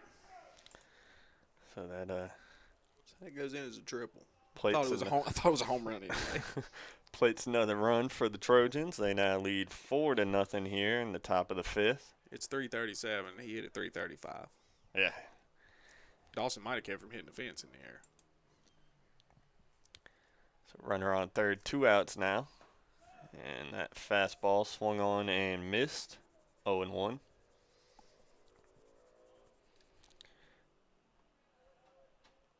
So Kevin chimed in. The plate umpire is supposed to call fair foul down the line there. Because he can see down the lines. Yeah, the field umpire is supposed to be watching the runner tag at first. Okay. So he was sinking in towards third. Runner at first was running, hanging out and running. I think he thought it was gone or going to get down. Yeah, he wasn't thinking about tagging. But if it wasn't his call, there's no need for him to be making moves out there to right. No. The plate ump, like I said, he has the unfortunate where the line does dip. I have no doubt he can't see the line for about the last 8 feet where it gets into the warning track. It kind of goes downhill, and I bet you he does lose sight of it. That's what that big yellow pole's for. Yeah. Right, you see the ball land to the right of that big yellow pole. That's foul. 3-1 and doesn't matter now. This one's tail lighted Dawson. No, he's under it. Gonna squeeze it for out number 3. So it's all moot points in the book as a hit and a run. Next guy flies out to right. They score 1 run on 2 hits, and that'll do it for the Trojans in the top of the 5th. Yeti Baseball is here. Our players are raring to go and swing for the fences. But Yeti Athletics isn't all that's great about Cleveland Community College. We offer a wide variety of programs for students of all ages. We'll help you train for a new job, gain more skills for a promotion, or get a head start on college credits. We know students learn in different ways. That's why we offer online and in-person classes. CCC, we can help you move forward safely. Visit clevelandcc.edu today and go Yetis. Spending too much time at home with nothing to do? Then go shopping. That's right, go shopping at whatsupshopper.com. Local area businesses are featuring their products and services on whatsupshopper.com. You can also play our contest, listen to the swap shop, and more. Make it one of your favorites. There are also valuable coupons from area businesses. And as they say, let your fingers do the walking and shop online at whatsupshopper.com. You'll love it.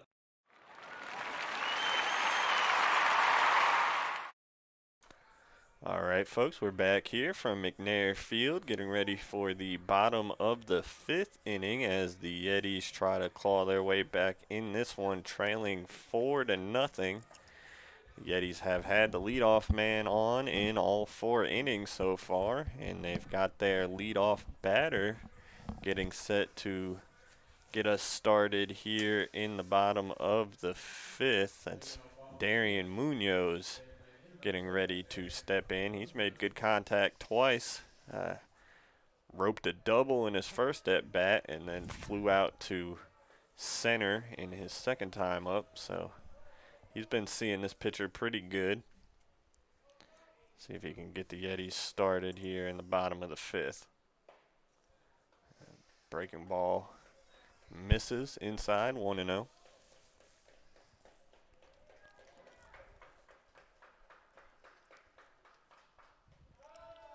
And that one inside almost got him. Had to jump out the way of that one. 2-0.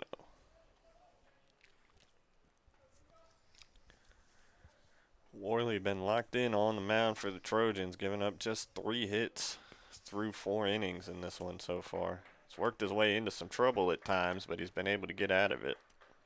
Had a ball on the field there, or a bat. 2-0 fastball in there. Popped up. Center fielder runs under it and makes the catch for out number 1. And so, for the first time here in this game, the Yetis do not get the leadoff runner on.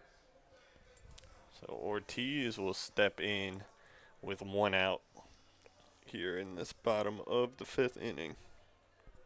See if we can get started here. Derek Ortiz, night second baseman.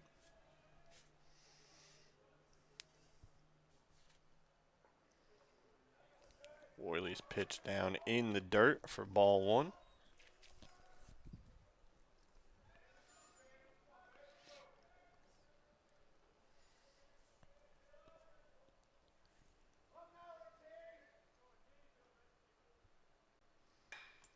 Ortiz gets that one, pops it up. Second baseman trying to run out there, and it falls between the second baseman and the right fielder. It's right in the triangle. Ortiz is on with the single, and that'll bring up Dawson. Steps in. He singled his last time up. Single that loaded the bases in the 3rd inning. But nothing more after that, obviously, as the Yetis still sit here scoreless.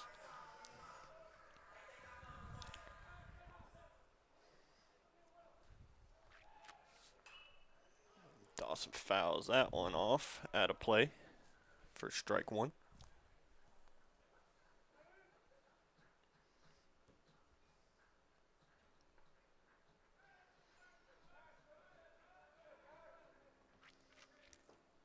And he swings and misses at a breaking ball down in the dirt for strike 2.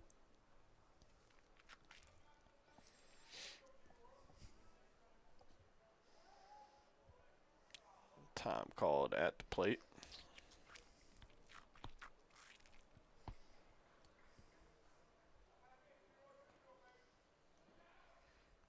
Dawson digs back in. Throw over to first base. Ortiz back in, standing up. It's a couple times now. Throw from the first baseman back to the pitcher's almost gotten away from him. 0-2 pitch down and out for ball 1, 1-2.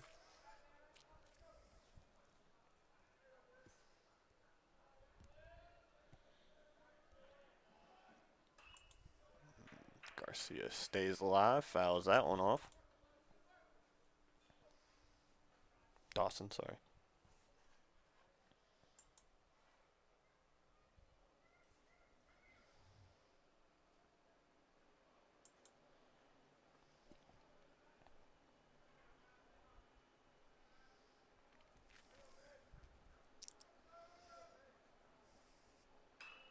High fastball, and he gets to it, fouls that off too. So he's putting up a good at bat here. Fell behind 0-2 to start, but he's hanging in there. 1-2 pitch coming. Breaking ball. Lifted deep, but foul. Got all of that one. Mm-hmm. Got a couple of home runs. That would have been off the wall or over it. They kept it a little bit straighter. 1-2 the count now.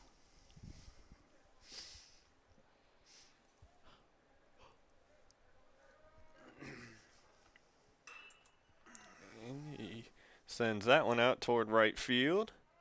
And the right fielder makes the catch in foul territory for out number 2. And that'll bring Huber in. Runner on first, 2 outs now here in this bottom of the 5th inning for the Yetis.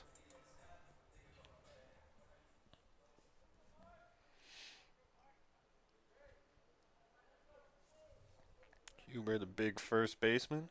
If he can maybe get a hold of one here, that could change the momentum in this one. But yeah, go a long way towards getting them 4 runs we need to tie it back up 4-0. That ball way outside, so 1-1 now coming up for Huber.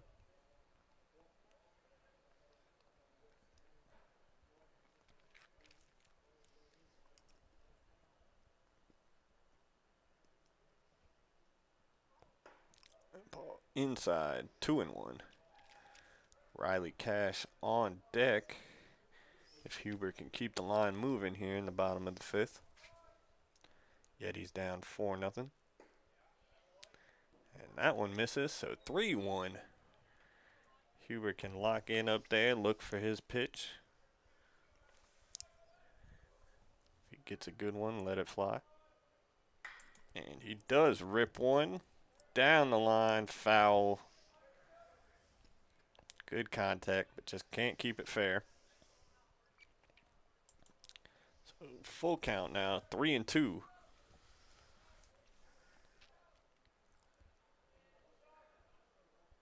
It still says 3-1 on the scoreboard. I think it's 3-2. And he rips that one down the line. And it's a foul ball, so still 3-2. Ortiz will head back to first.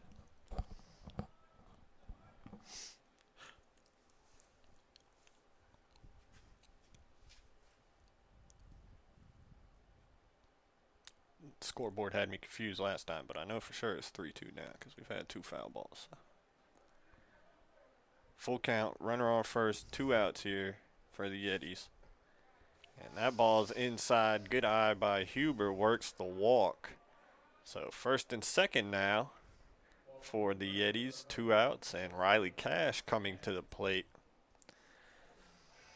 He's had a couple opportunities here in this one with runners in scoring position and 2 outs, and he hasn't had much luck to this point, but he can change all that right here with a big base hit.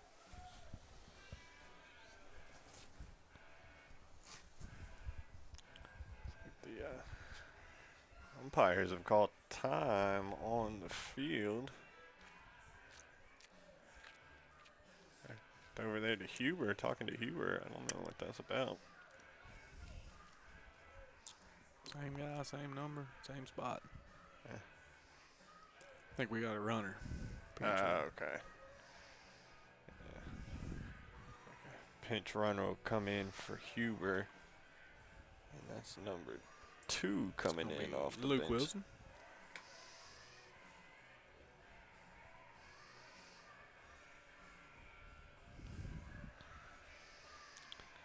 More speed on the base pass here for the Yetis. Just a good call there. Yeah, only 7 outs left to work with in this one for the Yetis, so got to make the most of this opportunity right here. Last couple times he's left Huber in on first, he's ended up having to either try to tag from third on a shallow fly and got through out once, and tried to score from first on a gapper and got through out. It's Walter State. So. Not going to let that happen here this afternoon. Finally learned from that. You don't know when exactly it's going to come up, but if you don't make the change now, it could come up with the next pitch, and then it's too late, right? Yep. He hits one in the gap. Now you're sitting there about to send him or not. Can't put in a pinch runner while the ball's in play. So good call there. Yep. Huber does his job, works the walk, and now he'll head to the bench as Wilson comes in to run for him. First and second now for Cash, 2 outs. And first pitch is inside for ball 1.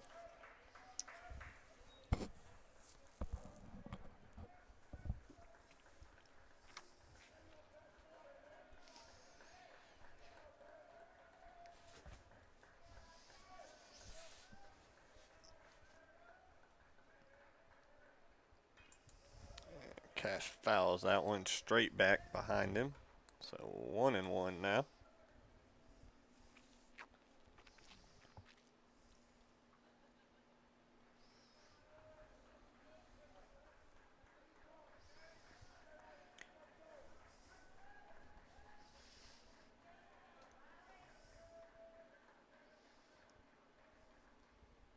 Breaking ball, he swings and misses. 1-2. Good pitch there. Breaking ball or off speed, I'm not sure which, but either way, Cash swings through it.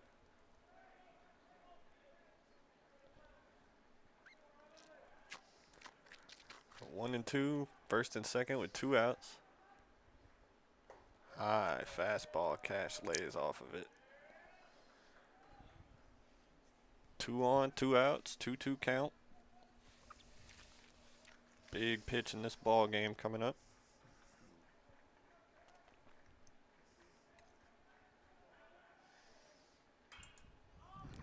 Cash fouls that one off out of play.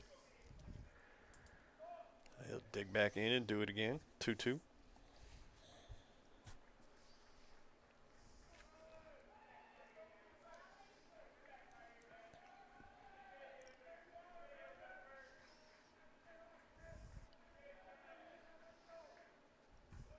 Two pitch in the dirt, and both runners will advance on that wild pitch. So now 2 men in scoring position for Cash here. Full count, but a base now open at first. Baroa on deck for the Yetis if the inning continues.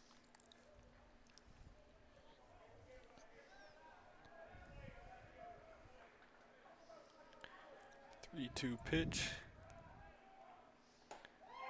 Oh, and goes out and gets a called strike 3. A little too close to take there, I will say. Yeah, Cash gets rung up. He's not happy about it, but that ends the inning, and the Trojans still lead it 4-0 now through 5. We're going to step aside, and then we'll be back for the top of the 6th. Yeti Baseball is here. Our players are raring to go and swing for the fences. But Yeti Athletics isn't all that's great about Cleveland Community College.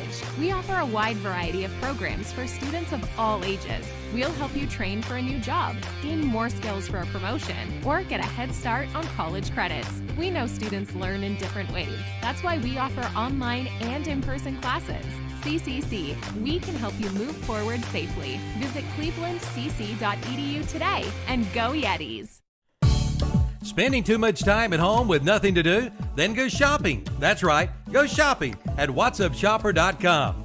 Local area businesses are featuring their products and services on whatsupshopper.com. You can also play our contest, listen to the swap shop, and more. Make it one of your favorites. There are also valuable coupons from area businesses. And as they say, let your fingers do the walking and shop online at whatsupshopper.com. You'll love it.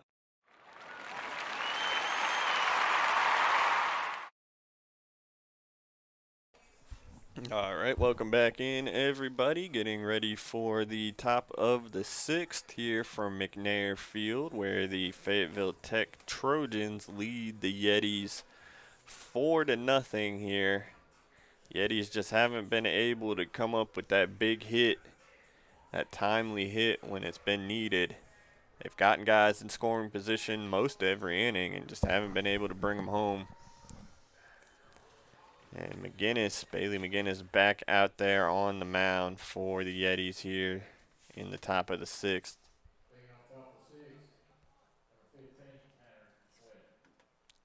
Sweat, the lefty, will step in to lead it off for the Trojans. McGinnis cruised through the first 3 innings. Last 2 been a bit more rocky. He'd love to have a quick frame right here, get back in the dugout. First fastball too high for ball 1. Sun makes an appearance here at the ballpark. Peeks out from behind the clouds here to start the 6th. Fastball outside, 2-0 now.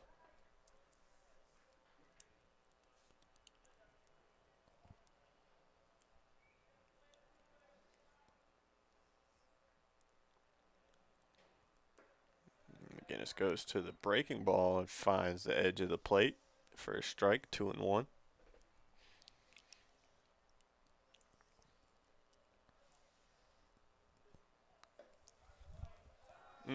Second breaking ball for strike 2, 2-2 now.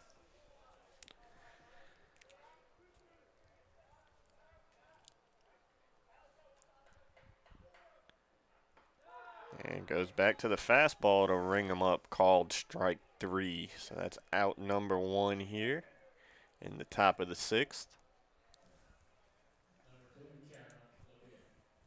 And that'll bring up Labit. Cameron Labit will step in for the Trojans with 1 out. Pitch was a bit off the plate. Yeah, I thought so as well. Just giving it back from the end of the last inning there, I think. Yeah, it's a wide plate. You get a couple inches on both sides. Starting to give that outside fastball. 2 balls even almost. Yeah, thought he might call that one for a strike, but 2-0. Called strike. No. Especially on the outside corner. It's a good pitch to be getting. Filthy breaking ball there from McGinnis. Gets the swing and miss, 2-1. Yeah, you get that fastball a couple inches off the plate, you'd be living good. Breaking ball down in the dirt for ball 3, 3-1 now to Labit.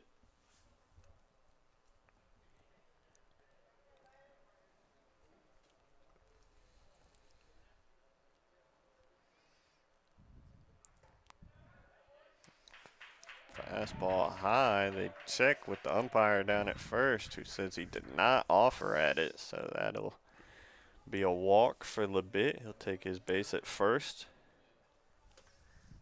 And now Antonio Martinez will step in with the runner on first and 1 out here for the Trojans.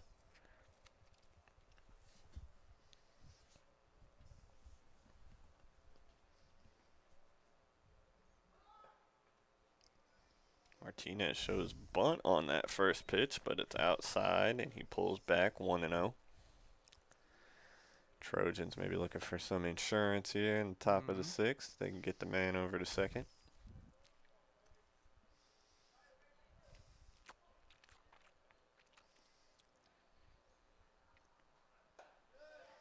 And that pitch finds the edge of the plate for strike 1, 1-1.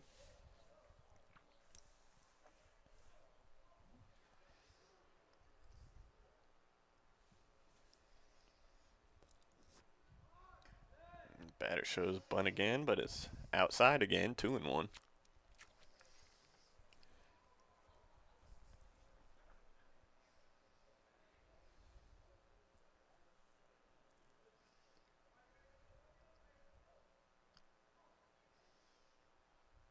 There goes. Hit and run on. Back to the pitcher. McGinnis will just eat it. Third baseman ain't sure who wants to field it. Not sure that would have been a play anywhere. Yeah, it would have been a tough one. McGinnis just swallows it. So that's a infield single for Martinez and puts runners on first and second with 1 out here.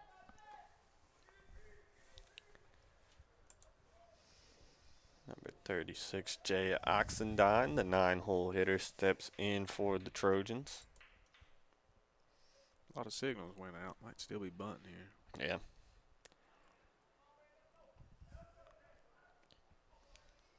Try to get it back to the top of the lineup with 2 men in scoring position, maybe.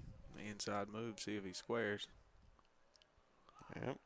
He's looking bunt, and it McGinnis throws a breaking ball, which lands outside for ball 1. McGinnis not afraid to throw that breaking ball in any count. Makes it a little tougher to bunt on him. Looks like he's still bunting. Yep. And he fouls that one off on the bunt attempt, so 1-1 now. Yetis are ready for it if he does bunt. They got first baseman coming down the line hard. Wilson stays in there for Huber. So you know they had 1 out, right?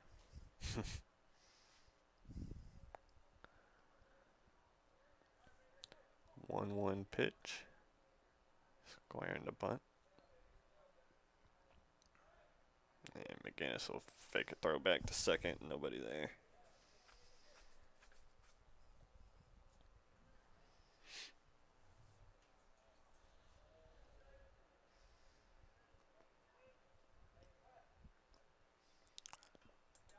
And bunts it foul again. So 2 strikes now, 1 and 2. So McGinnis tries to work his way out of this inning, keeping the deficit at 4, hopefully, for the Yetis.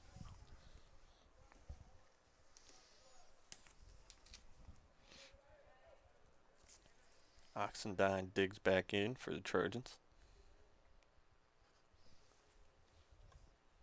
1-2 pitch. Breaking ball. Oxendine able to lay off of Took it. it off his shoulder. Don't know why he wanted to check there. 2-2 now. That ball's way outside.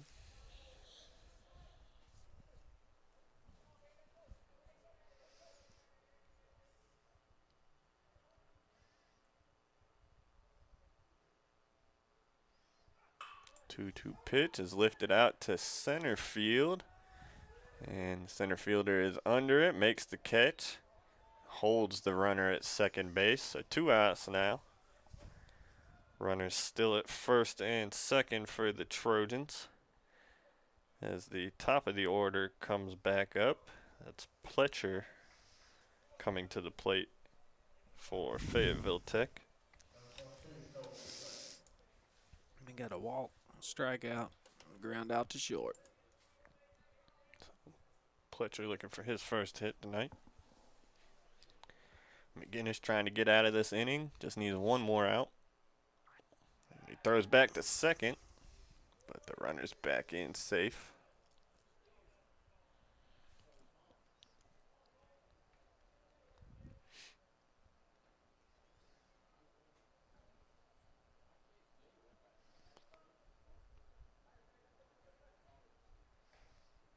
Breaking ball. Pletcher lifts it out to right field, and Dawson's there to grab it, and that'll end the inning. So no runs in that frame, despite a couple base runners for the Trojans.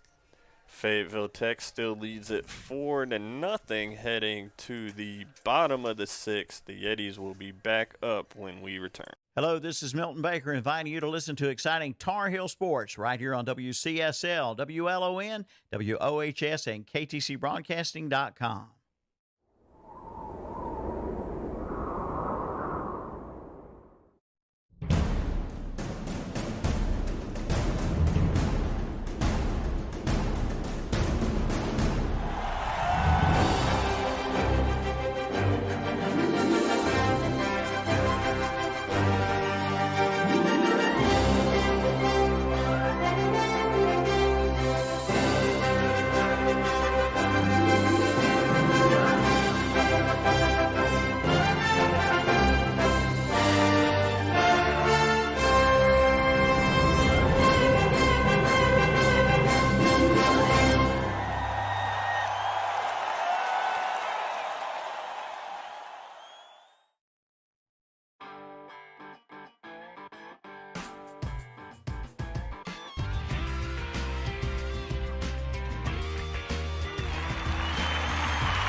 All right, everybody, welcome back out here to McNair Field, where it's starting to get late on the Yetis here. They've only got 6 more outs to work with, trailing 4-0 here as we get ready for the bottom of the 6th. Worley, the Trojan starter, has given up just 4 hits through 5 innings.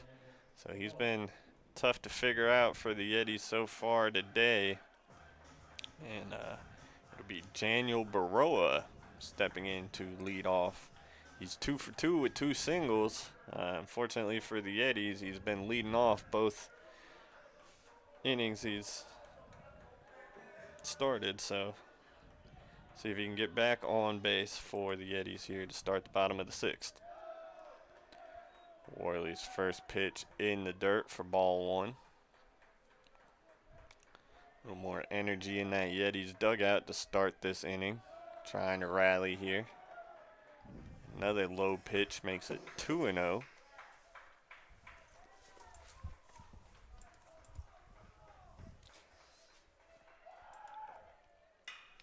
Baroa rips that one through the hole between short and third into left field. So he's now 3 for 3 with 3 singles here today. And he's back on to lead off the inning for the Yetis. So it's a little deja vu for us here today. We've seen this a couple times. Hopefully a different outcome this time around for the Yetis. Standard operating procedure is to not bunt and make a harmless out that doesn't move the runner. I feel pretty confident saying they're not bunting this time. Davis Turner, the runner, Berea is gone and thrown out stealing. So the Yetis do try to move him up via the steal instead of the bunt, and he's thrown out on a nice throw from the Trojans catcher. Just dumb. And so just like that, bases are empty again. No one on, 1 out, 1-0 count for Davis Turner here in the box for the Yetis. The only part about that was right was we didn't try to bunt. Yeah, well, we knew that was. Well, a harmless out that doesn't move him over. We got that too, except it also took him off the bases. What good does stealing second do you right there? You get a hit, you score run number 1. It's 4-0. Yeah, that's the guy in the dugout has to score before the game's even tied, and we're worried about stealing second with our only base runner. Yeah. That's how you end up not scoring in a game. But Roa, he came into this one with 6 steals. He caught once. He's now been caught twice. Turner swings and misses there. Goes down on strikes for out number 2. Catcher drops it, but we don't bother running. Yeah. Probably thought there was somebody on first. Forgot he just got thrown out. Parker Shope will step in now. 2 outs for the Yetis. First pitch. Now you can go to second. First pitch bounces and gets away from the catcher. Yeah, that would have been a perfect opportunity. That's not the first one he's thrown in the dirt in this inning either. 1-0 count to Shope. Hits it to shortstop. Pretty routine, but the throw goes over the first baseman's head, so. E6, that would have extended the inning. Yeah, that'll keep the Yetis alive here in the bottom of the 6th. A little help from the Trojan shortstop. Airmails that throw. Soon as I called it routine, I jinxed him. Yep, that's going to bring up 9-hitter McKinney. He's been on twice, right? Looks like we either changing up going to change something up, either a pinch hitter or getting some different equipment. Kenny taking his batting gloves off. Yeah, I think he might just be getting another set or another bat or taking his someone else going to hit. Yeah, I think he went and made the call for pinch hitter coming in. Yes, number 1, Green, going to come in. Pinch hit for McKinney here. So McKinney had been on base in both plate appearances, but now Green will come in and take this at bat for him. Runner on first, 2 outs here in the bottom of the 6th. Green played in the first game of this doubleheader, right, Jason? Yes. Okay. So, he'd been on the bench up until this point, but he'll get in that bat here. Yeah, lead off in the first game. First pitch he sees is a strike.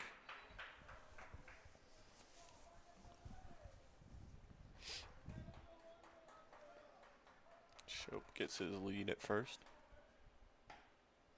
That ball way outside. 1-1.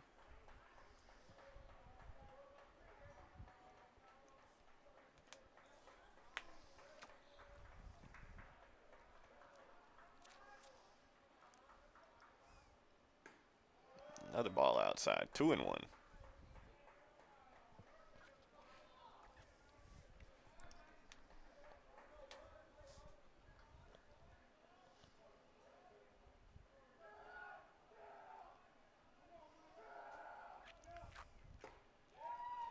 Green watches a strike in there.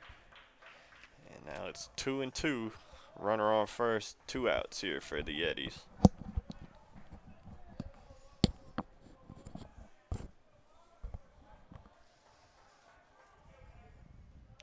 That ball in the dirt, and Shope will take off for second, and he's in there without a throw.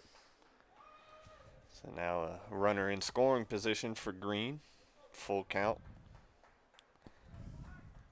Base open now. The leadoff hitter on deck for the Yetis.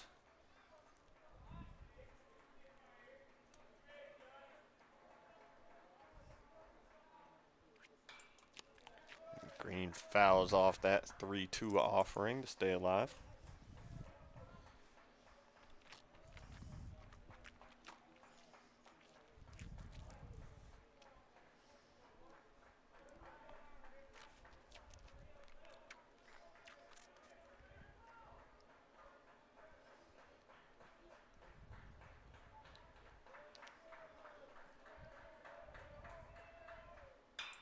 Green rips that one to the shortstop, fields it, and throws over to first for the 3rd out as the Trojans hold on to their 4-0 lead now as we get set to head to the 7th inning, the final inning in today's doubleheader. We'll be right back. Hello, this is Milton Baker inviting you to listen to exciting Tar Heel Sports right here on WCSL, WLON, WOHS, and KTC Broadcasting.com.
All right, everybody, welcome back out here to McNair Field as we get ready for the top of the 7th inning.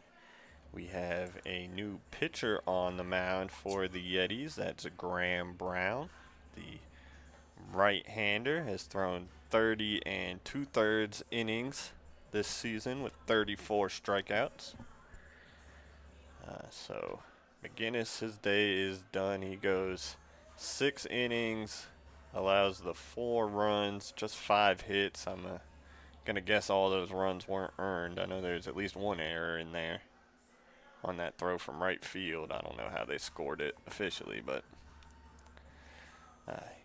looked unhittable to start the game, and then the Trojans finally got to him there in the 4th. And he departs with the Yetis down 4-0. So Brown will try to hold the deficit right there and give the Yetis at least a puncher's chance in the bottom of the 7th. Again, we're playing just 7 here in this second game of today's doubleheader. Yetis won the first game 10-2. They'll need to dig deep to come back here and get a win in this second game. But it'll all start with keeping the score where it is. Yep. That's the task facing Brown right now. He gets ready to face his first batter. Part of the order, 2, 3, 4 up. Caudle, Barker, Lowry. Ooh, Caudle gets crushes into that one. Into the gap. Oh, that hits the wall. Nope. Nope. Sails over that 25-foot monster out there and left. He welcomes Brown to the ball game with a first powering pitch. home run. First pitch gets sent over the wall for a solo shot. And it puts the Trojans up 5-0 now here. A little insurance in the top of the 7th from Caudle. had a hit in his last at-bat and then launches that one over the wall. So 5-0 now. One more run we need to get. That'll bring Barker up, the Trojans catcher. He steps in. And he fouls off the first pitch he sees. Out of play. Strikeout and a single. Ground ball to third. His plate appearances today. 0-1 count.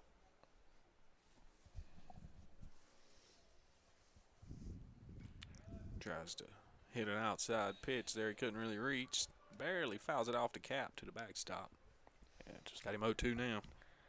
Threw the head of the bat out there at that one and barely made contact. Yeah, had to lean over and let go of it with one hand just to get a tiny piece. Probably lucky it went foul because it wouldn't go nowhere if it stayed fair. 0-2. Brown fastball low for ball 1-1-2.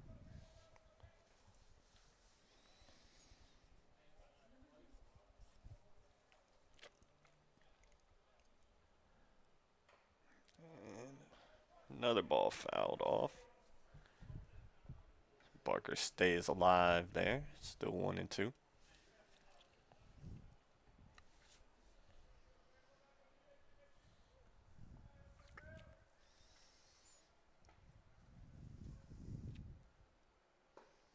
That pitch inside evens the count at 2-2.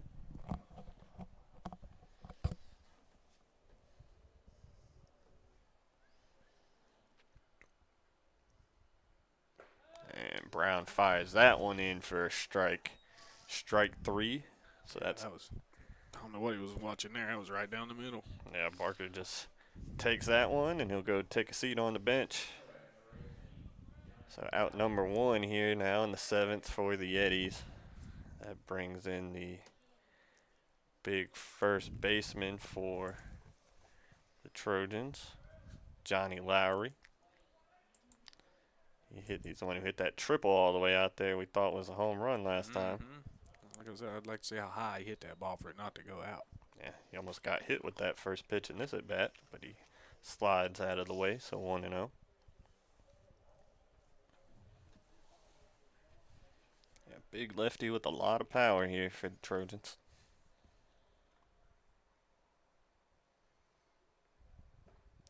And that pitch down low for ball 2, 2-0. Wind blowing straight in. Yeah, that's probably the only reason that last ball he hit wasn't out. Yeah, occasionally from right to left, blowing in from right. Brown's fastball outside runs it to 3-0 now.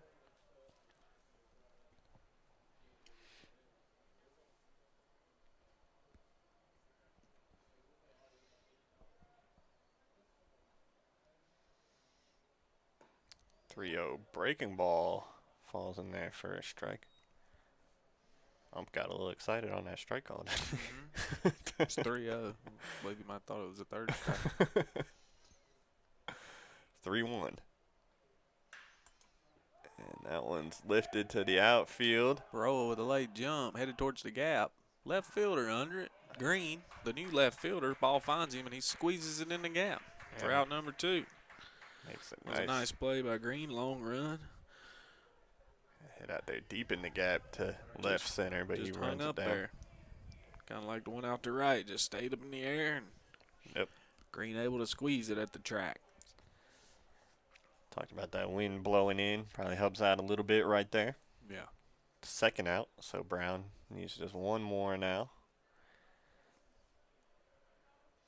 So the DH steps in for the Trojans. And he's looks foolish on that breaking ball. Yeah, he thought it was a fastball. Good pitch. Swung real early, way over the top. 0-1 pitch coming. Curveball takes it for a strike on the outside corner. Yeah, nice backdoor. Yep. Curve falls in there for a strike. Looked even better if the catcher hadn't dropped it. Got the call, though. Sometimes they won't give it to you when you drop it. Yeah, sometimes to make you work for it. Well, it just looks bad. Was a strike. That 0-2 pitch fouled off, so we'll do it again here. The third out here.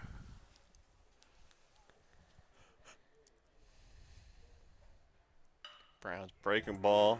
Nope. Dawson's got to be. Fights Baroa for it. Steals it from him out there. Dawson snatches it out of Baroa's glove for the third out. So 5-0 Trojans. The Yetis had 3 more outs to work with here, heading to the bottom of the 7th. We'll be right back here from McNair Field. Yeti Baseball is here. Our players are raring to go and swing for the fences. But Yeti Athletics isn't all that's great about Cleveland Community College. We offer a wide variety of programs for students of all ages. We'll help you train for a new job, gain more skills for a promotion, or get a head start on college credits.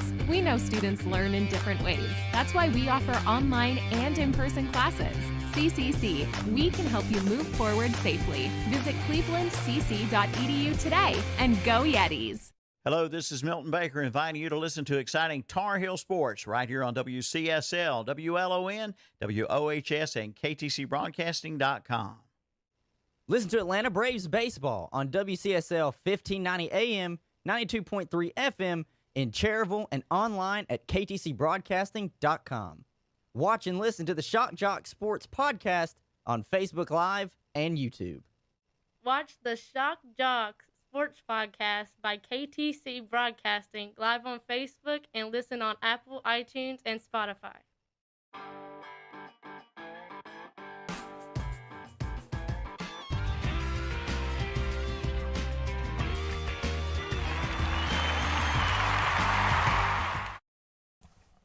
All right, folks, we are back here for the bottom of the 7th from McNair Field, where the Yetis trail 5-0 here. And their last opportunity to claw their way back into this one. Today's second game of a doubleheader. The Yetis won the first one 10-2, trailing 5-0 here. And that's strike one in there. In the dirt. Darian Munoz, the leadoff batter, leading off this inning for the Yetis, and he fouls that one off, so quickly down 0-2. The Trojans have Worley still in there on the mound, looking to complete this complete game shutout. As that one's grounded to the second baseman, and easily over to first for out number 1. And that'll bring up Ortiz. Got on base his last time up.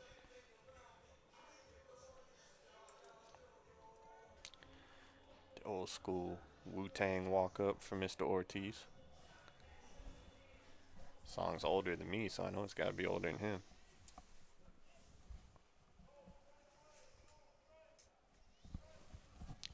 He digs in with 1 out here. Worley's first pitch misses wide for ball 1.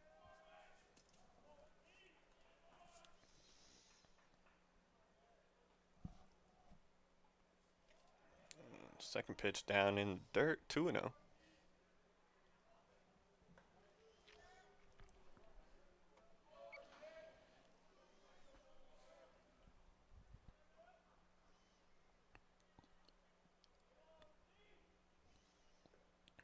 Another pitch in the dirt, 3-0.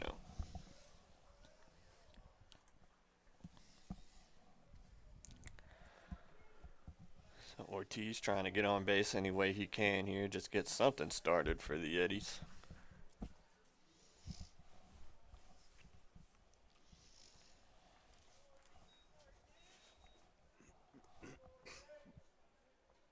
Ortiz now shows bunt, pulls back. It's in there for a strike, 3-1. Trojans not biting on that bunt show there. They keep all their infielders back. Ortiz swings and just makes contact with that one. Full count now, 3-2.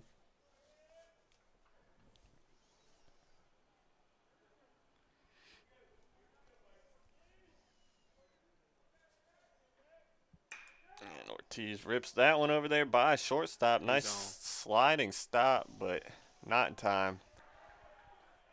Ortiz hits one back there, almost through the infield, but his second infield single of the game. No, catcher interference first at bat. Yep. It was the first game he had an infield single, perhaps. So Ortiz on at first, 1 out, and now Dawson will come to the plate here for the Yetis. Yeah, he did have an infield single in the first game. Gets down the line. It was in the hole, too. Dawson rips that one down the line baseman. at third. What a stop. I think he snagged it. He did. It was a foot foul, too. He dove and plucked that one. Wouldn't have had to play. No. Would have had to been runners on first and second. But it's foul nonetheless, so Ortiz will come back to first. Dawson will do it again. 0-1 now. See some curveballs now, I bet. Fastball. Slipped it by him, too. Good swing, though. Just missed it. Got him 0-2 now.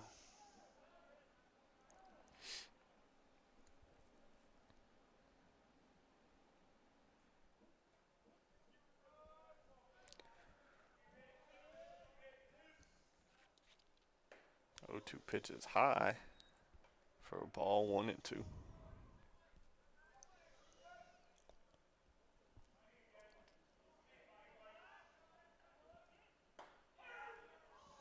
That pitch just outside. Yeah, he could have 2-2. called that. Has several times. Yeah, we've seen it called for sure. Can't watch that one again. No. Looks like they're setting up back out there. That one was a little further out. Yep. So Dawson works at full, 3-2 now. Those are some good pitches here in the 7th inning. Just nipping at the outside corner. Could have got either one of those calls, to be honest with you. That one Had him furthest 0-2. outside of the 3. Yeah, just got a little too careful with him. Dawson not chasing. Earns himself a walk there. First and second, 1 out. So Wilson will bat here for Huber. Came in to run for him last time. Huber worked the walk. So this will be Wilson's first at bat. Only the game, though. Like I said, played in the first game. Batted 5th, if I'm not mistaken. No, 6th. And had 2 hits. He's 2 for 3. Was hit by a pitch, scored a run.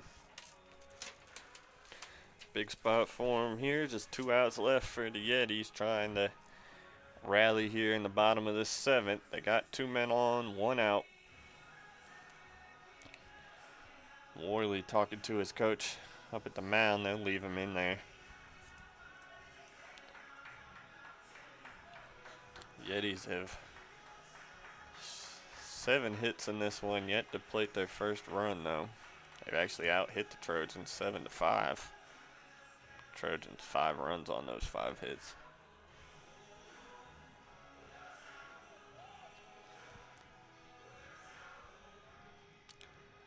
So Wilson will dig in, trying to keep the line moving.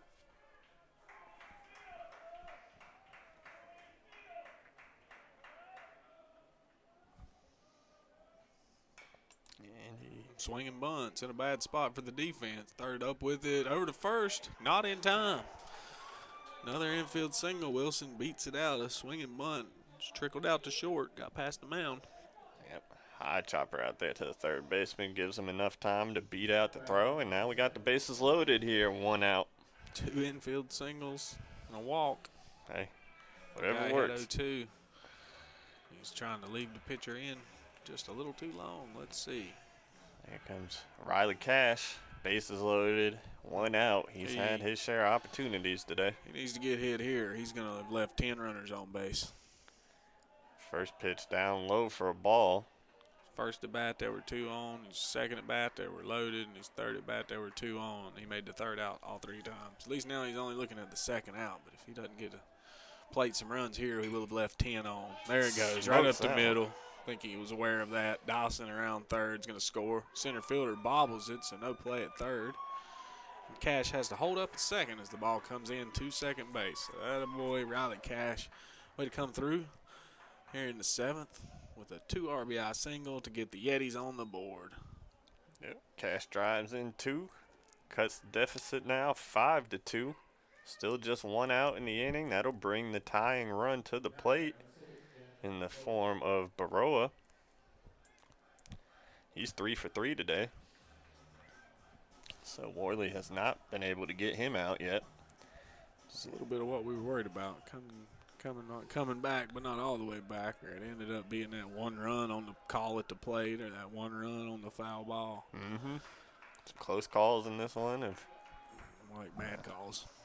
And now it looks like maybe we'll get a pitching change here for the Trojans, possibly. Exactly what I said with that.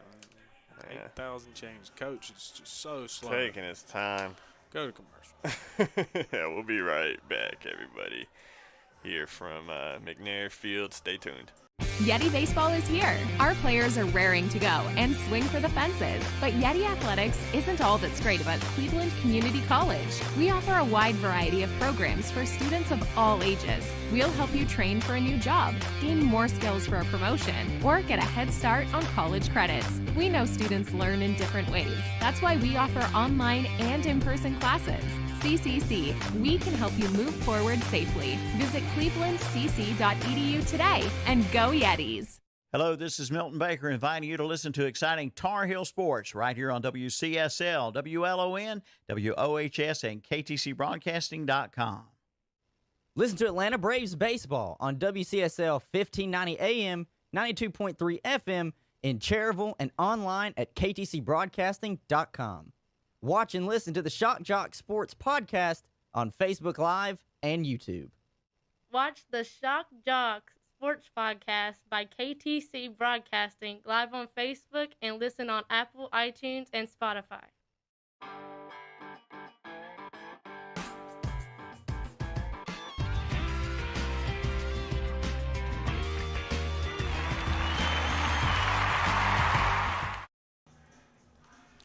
All right, everyone, welcome back here to McNair Field. We do have a pitching change for the Trojans. Worley, his day is done after 6 1/3. He gives up 2 runs so far on 8 hits. 2 runners on base are his. So the new pitcher, Kyle Kohlhofer, from League City, Texas, will come in to try to close this one out for the Trojans. He will face Daniel Baroa, who's 3 for 3 in this one for the Yetis. We'll dig back in. He is the tying run at the plate. So Yetis trying to make this one interesting here at the end. We'll see if Baroa can keep it going.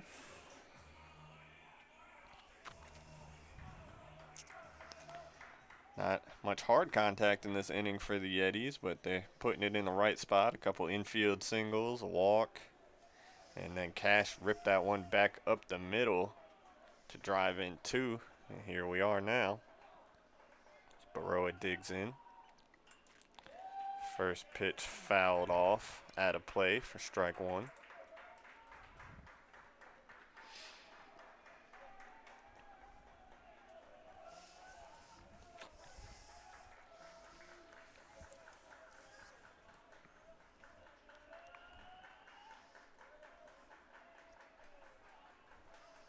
Throw over to first, but Cash is back, safe.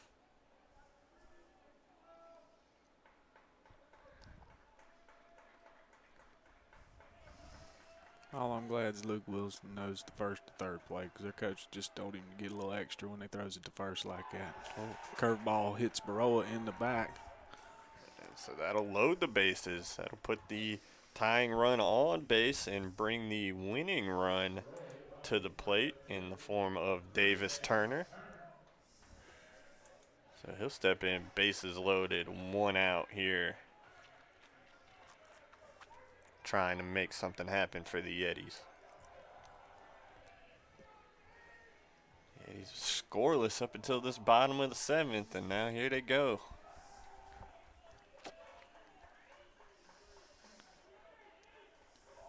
Kohlhofer set the pitch, and that one's grounded right back to the pitcher off his glove, and the second baseman can't field it cleanly either. If he had fielded it clean, they might have turned 2, but he was just able to knock it down. And another run comes in for the Yetis. That makes it 5-3, and the tying run is in scoring position at second base, as Shope will step in and bat from the other side of the plate now. So Shope steps in, bases loaded, still just one out, 5-3 now. First pitch is outside for ball one.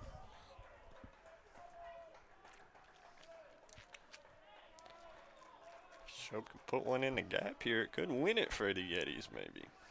Yep, Turner at first. If you got any wheels on the bench, I think Turner runs well enough, though.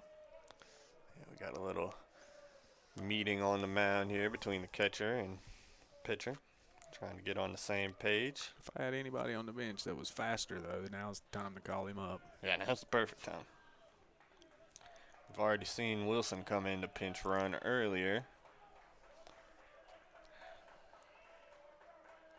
He actually just went into the game. He's been playing first ever since. But he was essentially called to run, just that go and not a pinch run. Entered the game for Huber, yeah. That ball outside, 2-0 now to Shope. 2-0 pitch in there for a strike, 2-1.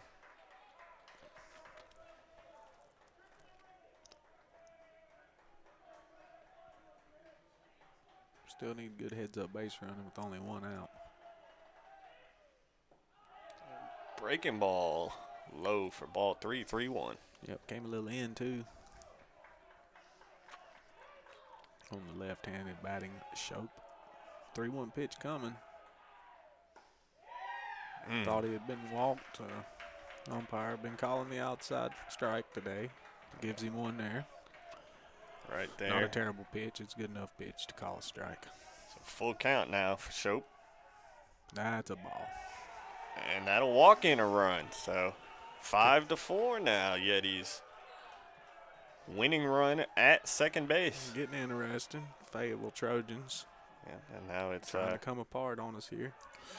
It's Green, Michael Green, who pinch hit his last time up. Now he's back up there for his second at-bat. Bad leadoff last game, so good guy to have in there with the game on the line. One out, bases loaded, down by a run. If we could score the guy from second, that would do it. And Green fouls off that inside pitch, 0-1. A gapper would be a walk-off here. Just gotta put it in play. We're gonna bat around from the looks of it. Don't wanna, barring the double play. 0-1 in there for a strike, so took a good pitch there. Green down 0-2. A little frustrated with himself after looking at that one. Let's have a little wiggle here. Nothing feeble. 0-2 pitch. Green and a miss. So Green down on strikes, and now that is going to get us back to the top. Yep, so bases loaded, 2 out. Yetis down a run, and Darian Munoz stepping in, the leadoff hitter. Start the game off with a double in the gap, authoritative. Need another one of those right here. Yeah, that would win it if he could do it again. Come on, Munoz. Curveball, that's not what he's looking for first pitch. That's a good first pitch strike there. Yeah, would have been a good one to hit if he was looking for it, but yeah, nobody expecting first pitch curveball, bases loaded. No, that was a good pitch. Comes back one in the dirt. Yep. Easy take. 1-1 now to Munoz. Come on, Munoz. Game on the line here in this at-bat. Kohlhofer versus Munoz. Just a little base hit. Yeah, it doesn't take much. 1-1 pitch. He fouls it off out of play to the right. All right, things getting tense here. Yeah, Yetis down to their last strike. 1-2 count. He squatches all over the bases. The bases are squatched. Lifts it. It's going to stay in play. The first baseman's under it in foul territory. He's drifting, but he squeezes it near the tarp, and we come up a run short in the 7th. And it is the one run that they scored at the plate on the blown call. It's the one run they scored on the foul ball that was called fair. How did we know that was going to come back to haunt us? Yeah, you said it, Jason. A couple close calls that ended up in Not some close. runs. Bad. Yeah, well. I mean, no. The one at the plate wasn't even close. The one in right field, it was close to being fair, but it wasn't. Oh, well, lose by a run. Trojans take it 5-4. Yetis won the first game of the doubleheader, 10-2. Trojans come back, take game 2, 5-4. And so that does it here from McNair Field. We'll step aside and be right back to wrap this one up with the postgame show. Yeti Baseball is here. Our players are raring to go and swing for the fences. But Yeti Athletics isn't all that's great about Cleveland Community College. We offer a wide variety of programs for students of all ages. We'll help you train for a new job, gain more skills for a promotion, or get a head start on college credits. We know students learn in different ways. That's why we offer online and in-person classes. CCC, we can help you move forward safely. Visit clevelandcc.edu today and go Yetis. Hello, this is Milton Baker inviting you to listen to exciting Tar Heel Sports right here on WCSL, WLON, WOHS, and KTCBroadcasting.com. Listen to Atlanta Braves baseball on WCSL 1590 AM, 92.3 FM in Cherville and online at KTCBroadcasting.com. Watch and listen to the Shock Jock Sports Podcast on Facebook Live and YouTube. Watch the Shock Jock Sports Podcast by KTC Broadcasting live on Facebook and listen on Apple, iTunes, and Spotify.